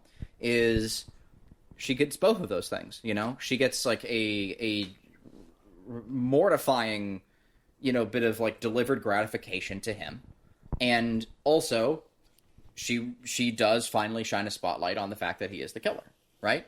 At least for her gratification. Yeah. And it's hard to tell, and I think it is. I think it is both of those things. I think it can be both, as that will carry on throughout the rest of the film. Another little detail of foreshadowing is going back when early in the movie when she and Clementine are standing in line and they're talking about his birthday. Clementine she's like flipping through the newspaper and she's like, "Oh, isn't this funny? Listen to Ludovic's horoscope for this week or whatever." And it's like, there's a little bit at the beginning I don't remember, but then she's like, "Your beloved is trying to get closer to you." It's like your beloved is near and is trying to get closer to you. Haha, isn't that funny? And it's like she thinks she's talking about herself, but it's really Kellyanne. Mm-hmm. And Kellyanne knows that it's her too. It's like that is sort of the ultimate payoff of that on his birthday is giving him that little present. Awful. And yet remarkably, and somehow the film, after this horrifying scene, has more horrors yet to deliver. So something else that we've been getting a little bit before this point too, where, once again, we're not really sure what's going on yet, is Kellyanne has started talking with somebody on the dark web. Getting access to something. And it is, she does a little bit of introduction and they're sort of like, "Are you ready?" And it's like, "We need to vet you. Like, are you ready?" And she's like, "Ready for what?" And they just say, "Let us know when you're ready." And then she just kind of stops. And it's after this big scene at the courthouse where she dresses up like the murdered girl, and she's like truly snapped or whatever, and she goes back to her apartment, she gets back on, and she's like, I'm ready. And they're like, okay, they give her a couple little tests, like write down this string of characters on a piece of paper and send us a picture. You have 30 seconds.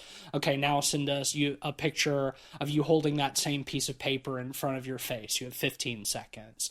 And she sends that, and there's a nice little vile touch where after she sends that picture, they're like, ooh, hello, cutie. And then it's like, okay, give us a phone number, use a payphone or a burner phone. We're going to give you your access code. And, so she goes to a payphone, she gets that, and it's then revealed that what she's been working towards, she's getting the access code, is an auction for the final snuff film. The one that nobody has been able to find. It is now being auctioned off on the dark web, and she has gotten access to it. And so we get a sort of a very tense scene. And again, I love the way this is filmed because she's got her dual monitor set up, and it's again only literally shooting the screens. And on one screen, the auction's going on where they're auctioning off this fucking shit in Bitcoin, of course. And on the other screen, she's in a poker game, but it's not like the poker games that we've seen her play before that are like, your typical online like video poker games. Now she's in like the dark web poker ones, the crypto poker, like the deck of cards has like skulls on it and like top hats. They're wagering in Bitcoin and stuff, and it's high stakes gambling, high stakes dark web gambling.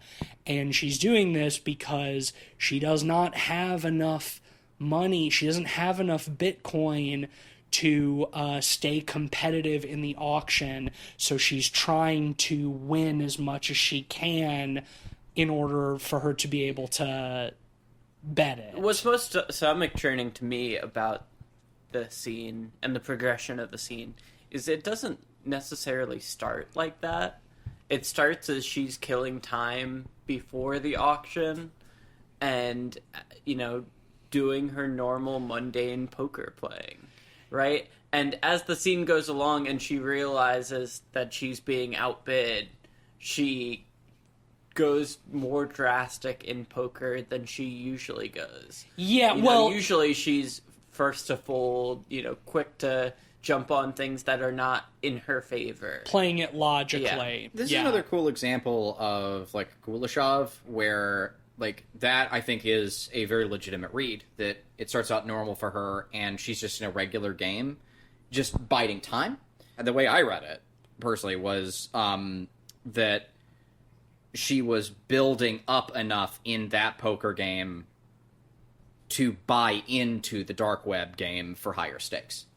Well, yeah, I mean, that is what she's doing. And I think that, like, I think it's doing a little bit of both, because so much of the time that we see her doing her hackery stuff and, like, cyber stalking the mom and stuff, she's also always playing video poker on the side. Yeah. So we've established this kind of like visual language of her doing shit online while simultaneously playing poker. So in terms of setup, you're right, it is just sort of like killing time or just like making money, doing her usual thing. But the fact that like the UI of this poker game is different and that they're betting in Bitcoin instead of like dollar or Canadian dollars or whatever, that like that's the cue that I think something is different. And you're right, like as the auction is happening simultaneously and the bid gets higher and higher and she gets more anxious about it, then you start seeing it's like, oh, okay, she's doing this poker game because she's trying to make enough money to be able to outbid the people in the auction. Yeah, well, again, it's stomach churning in its mundanity at the beginning because, like, we see multiple times where she breaks the law and acts very nonchalant about it. She breaks into the victim's house earlier on. You know, she hacks into emails. Yeah. She, fucking watches snuff films, and it's nothing. So, like, bidding on a snuff film is treated like it's just another day for her at first. Right. Which is why it's so, gets under your skin. But yeah, you see her start to, like, react emotionally. Like, the early auction when it's still, like, relatively lower stakes, like, she's playing poker like she normally does. She's watching the stats, she's folding early, stuff like that. But as the stakes in the auction climb, she starts playing more recklessly and she starts showing more emotion, where it gets to the point where she goes all in on a hand that she very much does not have statistically, because the auction has bypassed her ability to be competitive, and she has to do something before somebody else wins the video. So she does a huge bluff and goes all in, and it works. And they all fold, and she wins, and she's able to then win the auction by outbidding the final person. And the aftermath of her winning the auction is, like, hands down the most emotion we see from her in the entire movie. Yeah. And the emotion is, like, disbelief and joy, which... not a reaction you want to see when it's a reaction to spending like 20-something Bitcoin on $500,000 essentially. Yeah, $500,000 on a snuff film. I'm glad you could clarify that for me, because I had no idea how much 3 Bitcoin was or whatever. I had 21 Bitcoin. 21 Bitcoin 2 years ago. Yeah, so. 21 Bitcoin 2 years ago. Yeah, it's about $400,000 at the time. Yeah, so not small peanuts. And she well, the next thing she does, something we haven't even talked about, is she has this, like, a personal AI that she's, like, programmed that's, like, she's fed it with, like, very specific data set. She hasn't let it free on the internet, and she keeps it off on, like, a private server so it's not connected to the cloud. I like, too, that she makes that point to Clementine that she doesn't let it be fed on the internet, like, willy-nilly, because it, like, any AI that does that just becomes a racist piece of shit. Right? Well, she had to train it beyond that, because she mentioned, and that's another very subtle tell, that she's, asks it, should I commit suicide? Yeah, should I kill myself? And it says, no, you should not. And she says, before it would answer yes. The tell there is she's asked it before. She's asking her AI if she should kill herself. Yeah. Jesus. So she has this AI, and, like, Clementine has the ideas, like, does it tell jokes, like, and even after Clementine leaves, it's like she's still she carries that over, and she's still, like, asking the AI to tell her jokes. But and the jokes are always, like, very dad joke kind of, like, puns and wordplay kind of things, but a lot of them can be interpreted as, like, relevant, relevant to her life and, like, the themes. And what do you eat at a karmic restaurant? You don't get a menu, you get what you deserve. Get what you deserve, stuff like that. Very jokery. And, like, when earlier in the courtroom, like, when one of the expert witnesses is testifying, and talking about, like, Tor and the dark web and stuff like that, and he's like, he basically towards the end of his spiel, he's like, yeah, well, like, the like federal agents who are, like, hunting cyber criminals are, like, basically hackers themselves, so they know how to use the dark web. So, like, if you're using the dark web for something illegal, like, the odds are that somebody's on your trail. And, like, that kind of shakes her. Like, she even like looks at like one of the prosecutors or something who like keeps sort of making eye contact with her, and through the rest of the movie she's like kind of paranoid. It's like, oh shit, they're on to me. Like at one point, like she sees like sort of like people in a van outside her apartment, and like it turns into like a little bit of like a paranoia game. And after she wins the auction, she's like goes to get a glass of water or something to like calm herself down or whatever, and she tells the AI to tell her a joke, and the joke is something that's like, why are ghosts such bad liars? Because you can see through them so easily. Or something like that. And it's like, it's a very dumb like wordplay joke, but then it's like, she obviously thinks of herself as like a ghost. You know, she's on the dark web, she's a hacker, she's in and out, you know, it's the idea of pretending to be a person, right? Well, yeah. And it's like ghosts, you can see through them so easily, and it's like that's the final straw, and it like freaks her out, and she like rips down, she has her AI in like a like picture frame like above her computer with like a picture that lights up when it talks. It's like an old Victorian photo. Yeah, and she like rips it down and like pulls out the motherboard and throws it in her blender. Will it blend? Will it blend? And yes, it will. Yes, it does. I love the texture too, because like the blender still had like residue from her previous smoothie in there, which she's drinking throughout the film. Yeah, she's always making smoothies, and she's doing her hacksaw shit. It starts like sparking as like just the metal is like smacking against metal. And it's like it's sparking, and there's still like the slime from inside of it too, and like yeah, the texture is really good. Something I wanted to mention is her. I wanted to talk about her hacker name, or her persona. Her handle. There's a whole thing about this, and I was gonna get into it, but yeah, sure, let's go for it. Yeah, so it's Lady Shalott, which is a part of the Camelot mythos, and there's a poem about it. I think it's in 3 parts that I have not read, but I will probably after this podcast.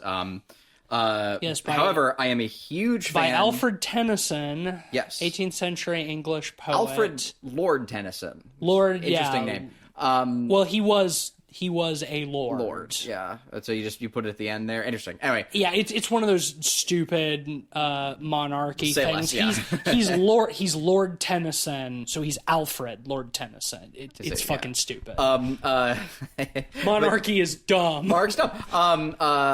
However, what I do know about the poem is that she is essentially, I think that she's waiting for Lancelot, and so of course French. And if she sees Camelot, she is cursed? She is already cursed. She's a Rapunzel-like figure. She's cursed, and she lives in a tower, and she only experiences the world through looking into a mirror that faces out her window. Oh, and she weaves tapestry. Yeah, it's very it's very on the nose. And one day out through the mirror, she sees Lancelot passing by her tower, and she falls in love with him.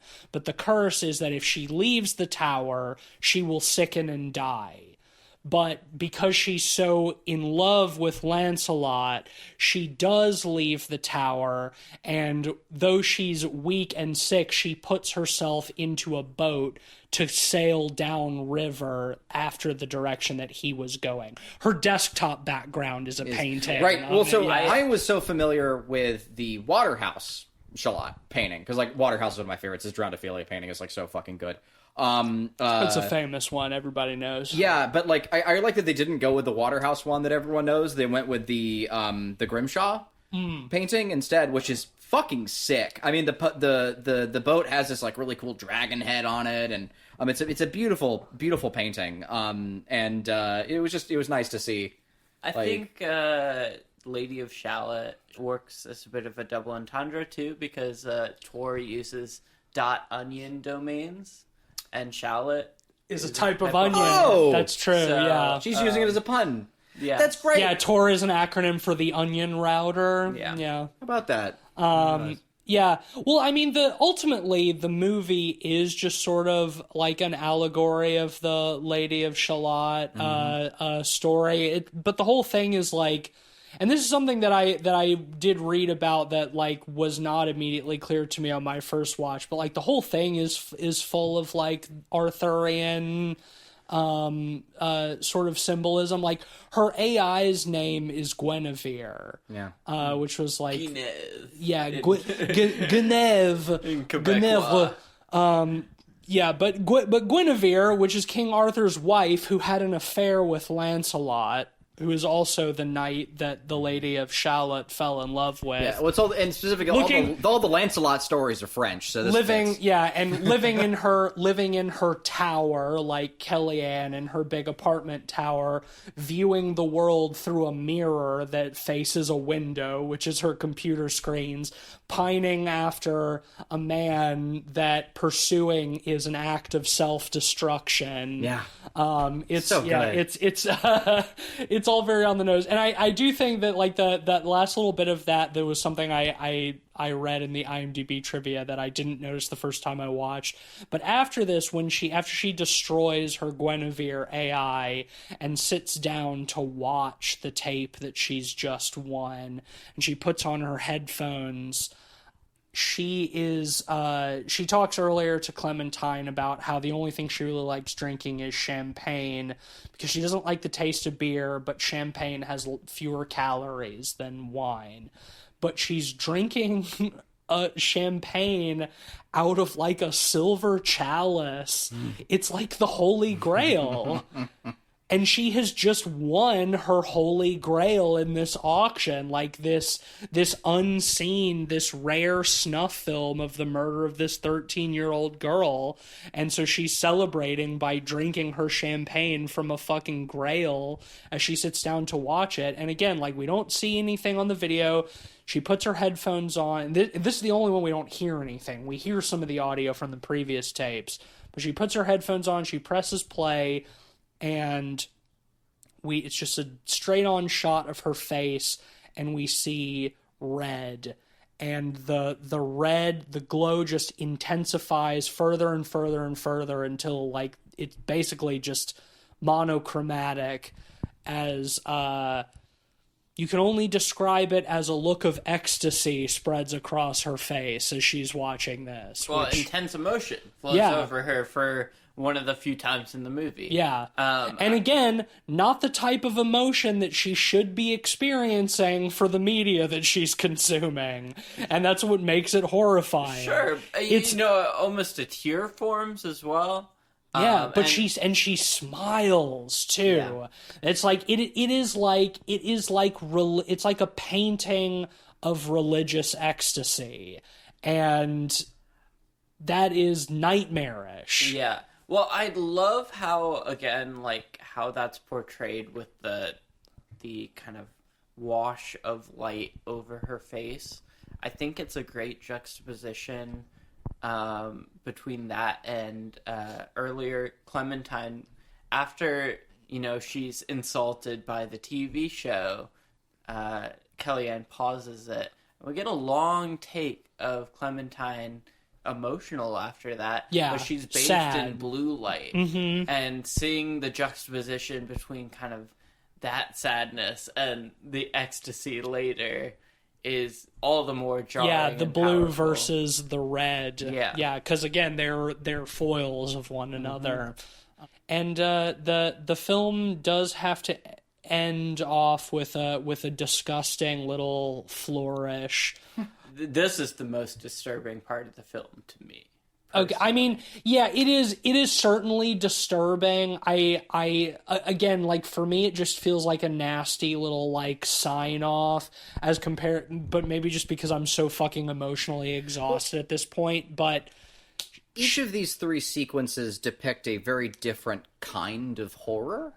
And that's what I like about, like, the fact that you find this last one to be, like, so intense, because, like, the one obviously that I found the most intense was the courtroom. Yeah, right? that's it for me too. And like, and the auction scene is stomach churning as well. The courtroom is terrifying for the social component of it, You know, it's very much like social horror. We see like the mom and like all these other people like having to deal with what she's doing, right? Like having to process and realize like this mockery she's made of something that should not be mocked at any cost.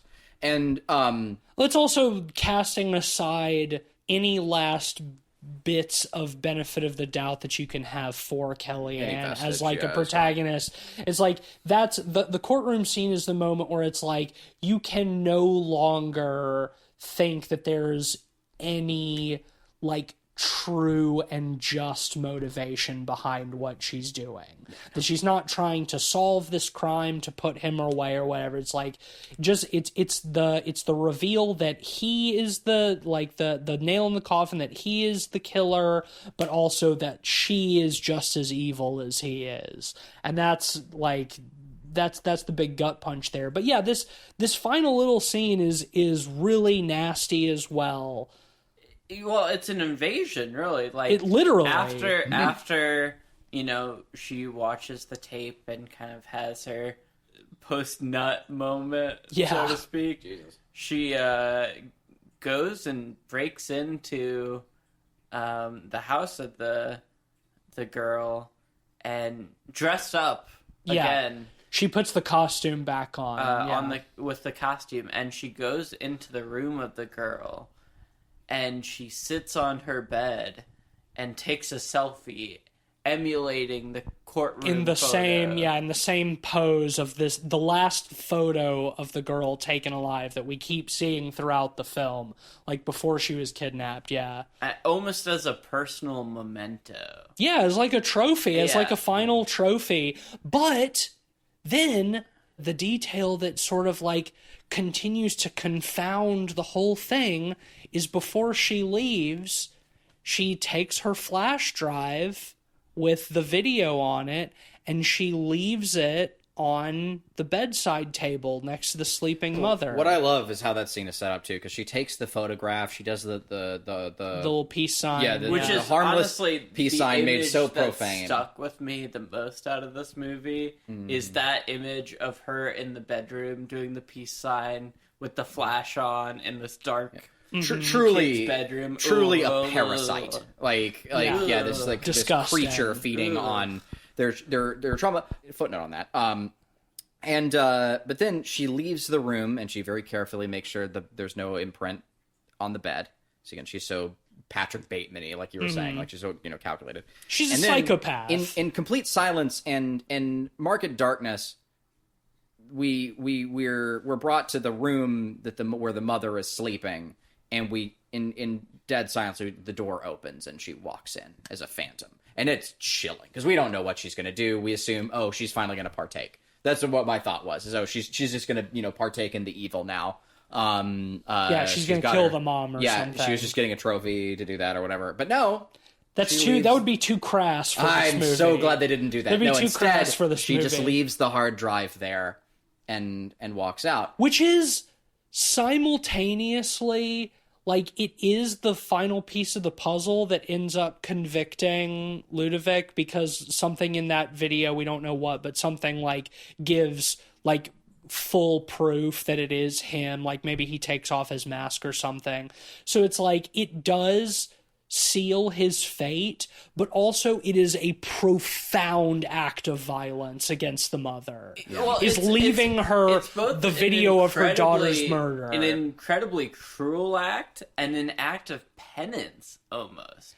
It's both, and we don't know if it's motivated by guilt or if it's motivated because we see by cruelty watch multiple times an interview with the mother saying like she would do anything to have these questions answered and to just know what happened, and she's giving that to her as sort of a penance, but also as an act, like you said, of pure psychological violence, as a curse. And it's like and her motivation in that act is unaddressed. We can only speculate.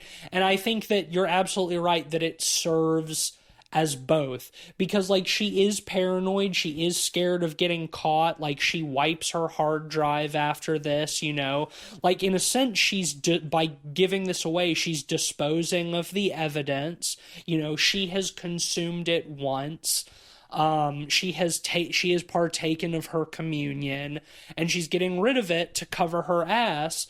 And also, you know, maybe she thinks that by offering the final bit of evidence that convicts Ludovic, that she is sort of atoning for her sins by putting him away, maybe. Or is it purely out of the sadistic desire to hurt the mother by giving her the video evidence of her daughter's torture and murder? Yeah. It's both, probably. Yeah, well, I mean... Or it's either, yeah. It's disturbing either way. I think, you know, I've talked a lot about, like, how, like, Kellyanne experiences, like, a rotting of the soul, right? But, like, having an act of penance or feeling any tinge of guilt indicates that there's still something there, but in having something there, that makes it all the more disturbing, right? Because like despite having that,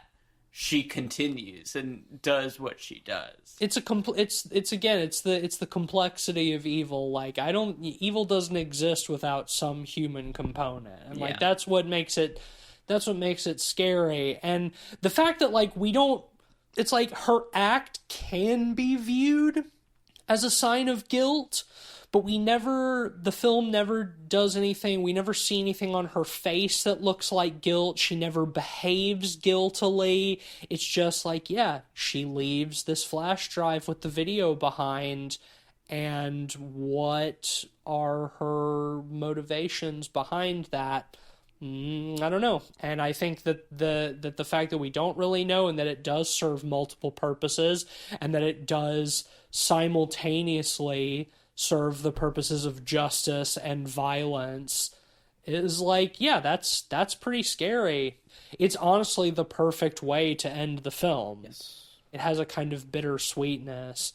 Very light on the sweetness. Like you can't feel too good about any of what you've just seen. No, it's enough to bring, I think, to kind of ramp you back to the real world at the end of the film, which I appreciate. Like, it's just enough to sort of epilogue that we get out of the a film. Little bit of Clementine. That's right. This is important. Yes. Yeah. That she's being interviewed on sort of like a talk show about as being like a former like Chevalier groupie, and you know we get, and it's like, yeah, here's a taste. It's like we get a little bit of it, and she's like, you know, it's hard, but I'm trying to get Ludovic out of my mind. It's like, I think, you know, my mind is on the victims now. Yeah. And that's wonderful. Like I really love that, you know, again, as a complete foil. Like, well, again, it's like, yeah, she's the most human. I think, but at the same time, like, she is going on TV and sort of like turning it. She's like, even that is sort of becoming like a spectacle. But again, like, I think that's part of the reason I view Kellyanne showing her the videos as not purely Kellyanne viewing her as prey, but also Kellyanne trying to stop her from going down the road Kellyanne and possibly it's both. But I agree. Yeah. I think you're right on. Yeah, there's something. Well, you're right. There's something to act that. Act of cruelty, act of penance. Yeah, you know, balance. It's both. Yeah, there's something to that. No, I think you're right. Does Chevalier also have like an Arthurian? Like the Knights of the Chevalier mean something? I mean, the word chevalier, the word chevalier means knight in French. Chivalrous, chivalry, chevalier. Chevalier means knight in French. But the other thing that he's their Lancelot. The other, I mean, yeah, he's her Lancelot. Yeah, for sure. The other thing that I'm less certain about, but is something that I do wonder, is that his first name, Ludovic, makes me think of Ludovico technique. The Ludovico technique, the Ludovico treatment in A Clockwork Orange. Oh. That's when they strap Alex down, hold his eyes open, and force him to watch snuff films to desensitize or to to cure him of his addiction to violence.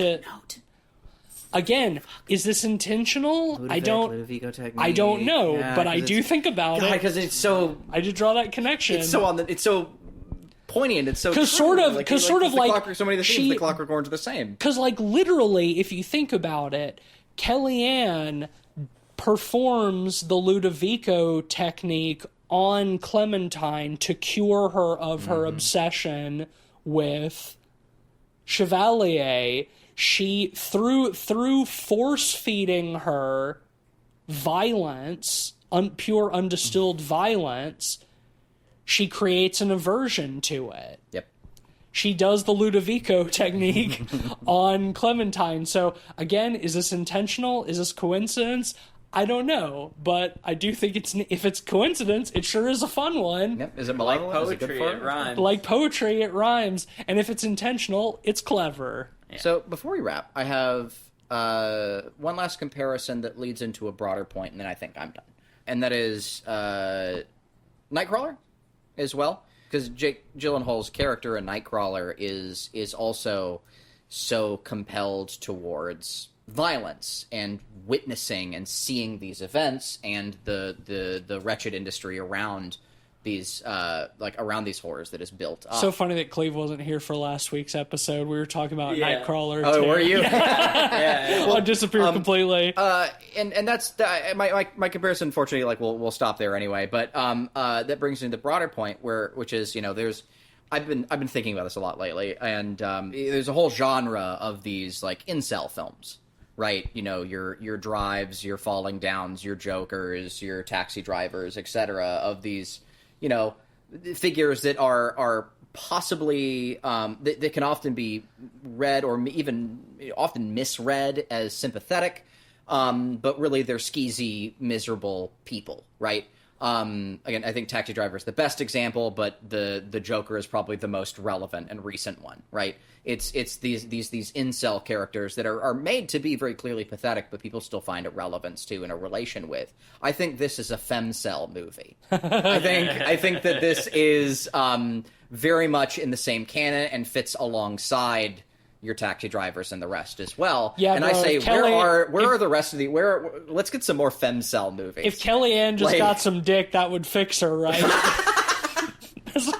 That's what you're saying. No. If No, it's she's not. a she's a film No, it she's is a not. femcel. Yeah, if she just got some dick, she'd be all right. Fucking goober. No, but no, I think that they're The most beautiful woman in Quebec her- can't get laid. her silhouette like belongs like right up against all the rest of those characters, Yeah. and I don't know, man. Like I do think like people often misread like Martin Scorsese movies. Like that's very common, and think that like pretty obvious condemnations of characters like Travis Bickle are glorifications instead. Joker, I think Joker, the Todd Phillips Joker movies are just wannabe Scorsese's, but less Correct. subtle. But I don't know, man. Like, I get where you're coming from, but I think that way more so than Scorsese or Joker, like, I don't think you can misread this movie. See, that's why I started with Nightcrawler.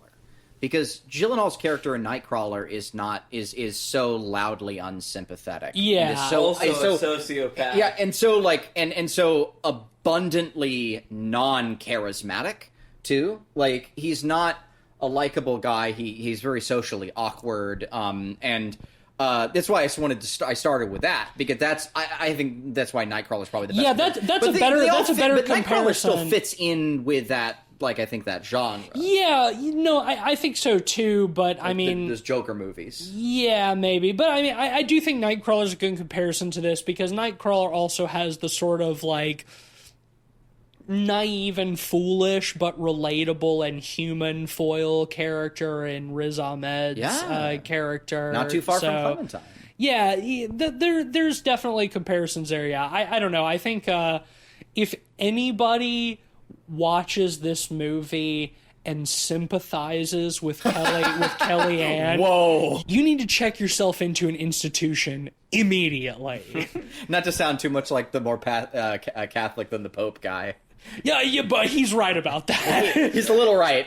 He's too mean. He's mean about to, it, but he's the too mean message to, is, to yeah. Clementine. Mean but fair. He's mean to Clementine, but if least we're accurate. talking about Kellyanne, it's like, yeah, if you see her as like girl boss slay, like you need. Yeah, dude. No.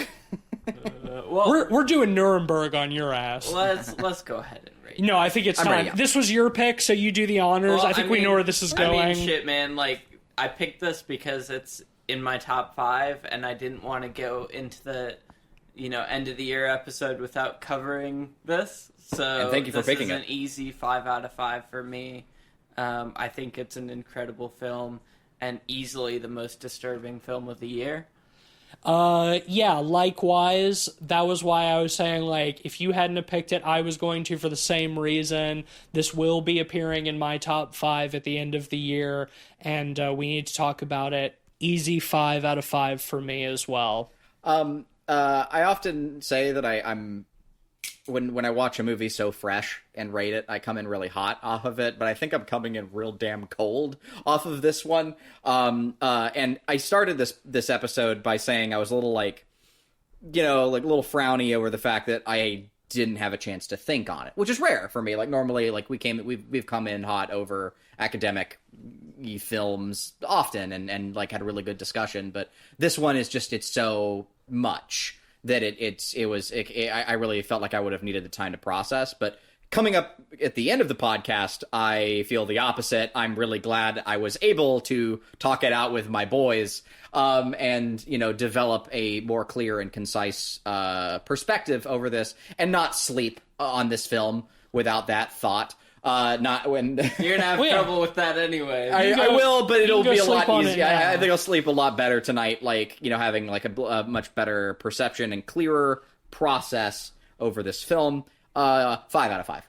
Absolutely. Yeah, well, Red Rooms is a golden pod, well-deserved. And yeah, I hope that if you're listening to this, you took the time to watch the movie, but if you hadn't, it's still worth it. Even knowing the events, like just watching them play out, it's just a total gut punch of a film. Bad times ahead. Yeah, bad times ahead. So now is the time. We're getting into end of the year stuff. And next week is going to be our final year-end catch-up, so it's time to announce the winner Oh, yes! of the second half of the year's prediction results. Ben, as our commissioner of our predictions game, Commissar. that duty falls to you. Where do we stand? Our scores are. The scores are razor thin. Before I go into scores, I want to open this question up to both of y'all. All right. We have some bonus points. Not all of them are applicable just yet. Should I add the applicable ones in? I mean, yeah. Okay. Yeah. Okay. This is a surprise. I wasn't sure whether to hold them until we had all of them, or Does this change the results? Because you've already told us, we already know, spoilers, but we already know. Does this change the results? I guess you'll see. Okay. All right. Yeah, give us. So, this is the base score before any bonus points. We're sitting at Cleve. You have 14 points. Not bad. Over the course of a year? Tease. Well, half a year. Half a year? Second half of the year. Oh, yeah. Hey, Tease. You also have 14 points. roll tide. Tie game. I have 15 points. Sheesh. God damn, it's a tight One race. just Those were- by yes. the skin of my teeth. Those were the results that we knew. Bonus points. We have 2. Of the movies predicted, which will do best at the box office? I predicted Alien Romulus. Cleve, you predicted Maxine. Oh. Tease, you predicted Smile 2. Oh, shit. It was actually Alien Romulus. Ah, I get yeah. another By kind point. of a lot, actually. Yeah. And then the final one, Damn. we have 2 additional. One I didn't mark on the sheet here, but I'll add it. Bonus point. Of the movies predicted, which will get the highest pod people rating? Tisu said long legs. Nosferatu, if it's out. Yeah, which is not. Which it's not. Cleve, you said The Shrouds, which unfortunately didn't come out. And I said The Substance. Yeah. Golden Pod. So I get that as well. I think one of us gave Long Legs a 4.5, which kept it from the Golden yeah. Pod. Yeah, it was Clave. In hindsight, I would have given it a 5. Stinker! I've seen it several more times, and it's a 5. Not a Golden Pod. It's only a Silver Pod. You know, you're talking about like feelings of guilt. I have that over keeping Long Legs from being a Golden Pod. I feel bad about that. 'Cause I was wrong. I own this, and I wear it as penance. You didn't let him in. Now. I didn't let him in, and so it can't be nice. Yeah. So I didn't put on my long legs today. I'm so sorry. And I'm going to ask you on the interpretation of this. So the bonus point is, of the movies predicted, which will get the highest Rotten Tomatoes rating? Is it of the 3 movies we put down, or is it in general? Of the 3 movies we put down. Okay, so someone has to get the point. Yeah, totally. Okay. So, Tease, you said Alien Romulus, Nosferatu, if it's out.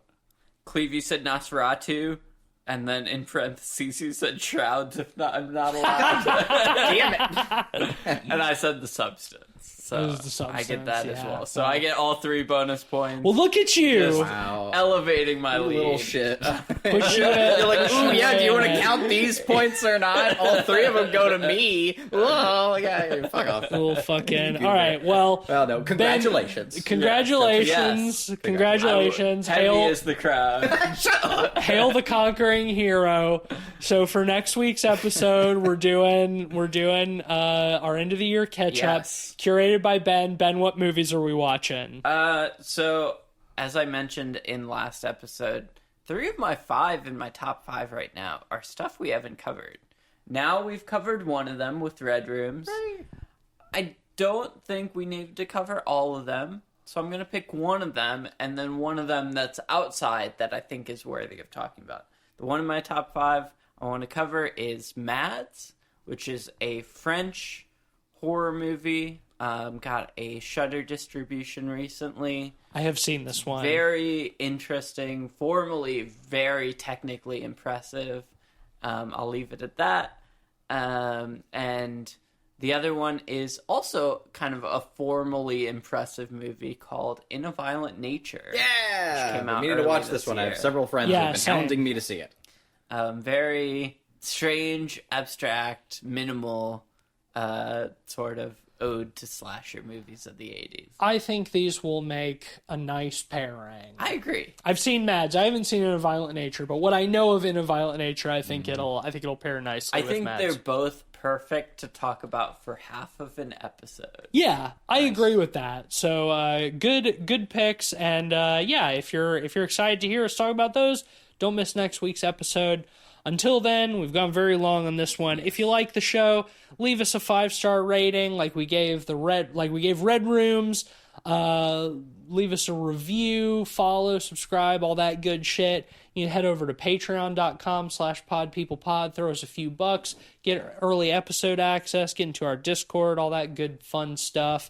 And you can also, of course, follow us at letterboxd.com/podpeoplepod, where you'll find a list of all the films we've talked about on the show. With our average ratings, links to those reviews, you can see our full list of golden pods, where Red Rooms has joined that prestigious society.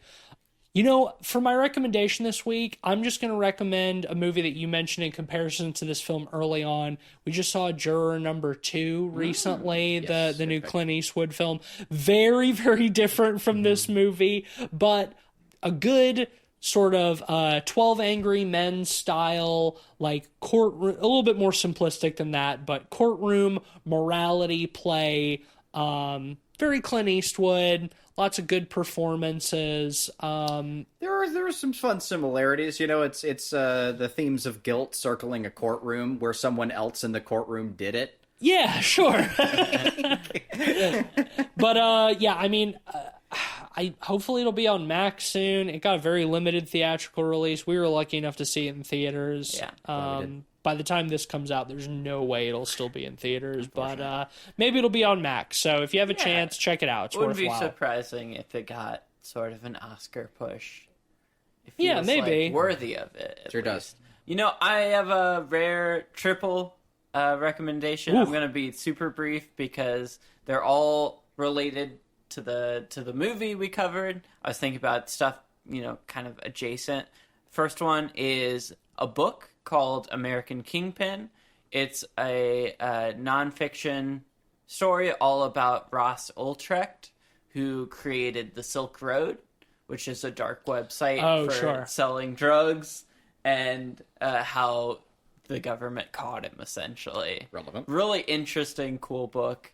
Second one is Tar, Todd Field's movie. I feel like formally it's very similar in how very controlled the camera is and how very clinical the pacing is.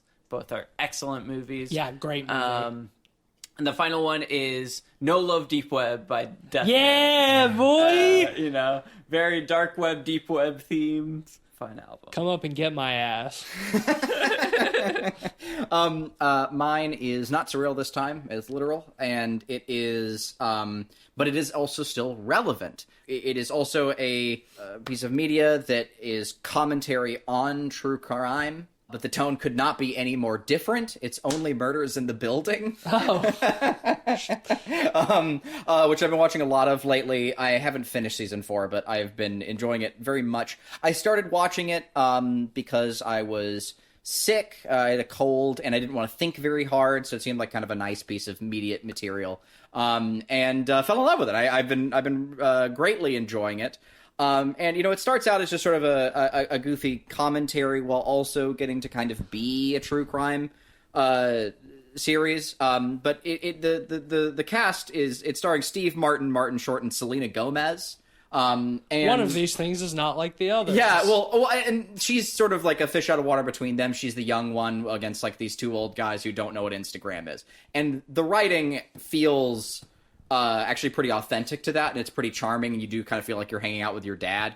It does a good job of simulating that for the people who are lonely, I guess. But anyway, the point is as the series goes on, they do a better and better job of just really setting up Steve Martin and Martin Short to do their silly Three Amigos, like, goofy bits. And they're still just as funny as they ever were to me. I love that shit, so I would highly recommend it. All right, well, join us next week for our final year-end catch-up before we get to our year-end review and 2025 predictions episodes at the end of this year. Thank you for listening. And if there was ever a time to go outside and touch grass, it's now. Do it. Put your phone down. Don't be an incel or a femcel. Go touch grass.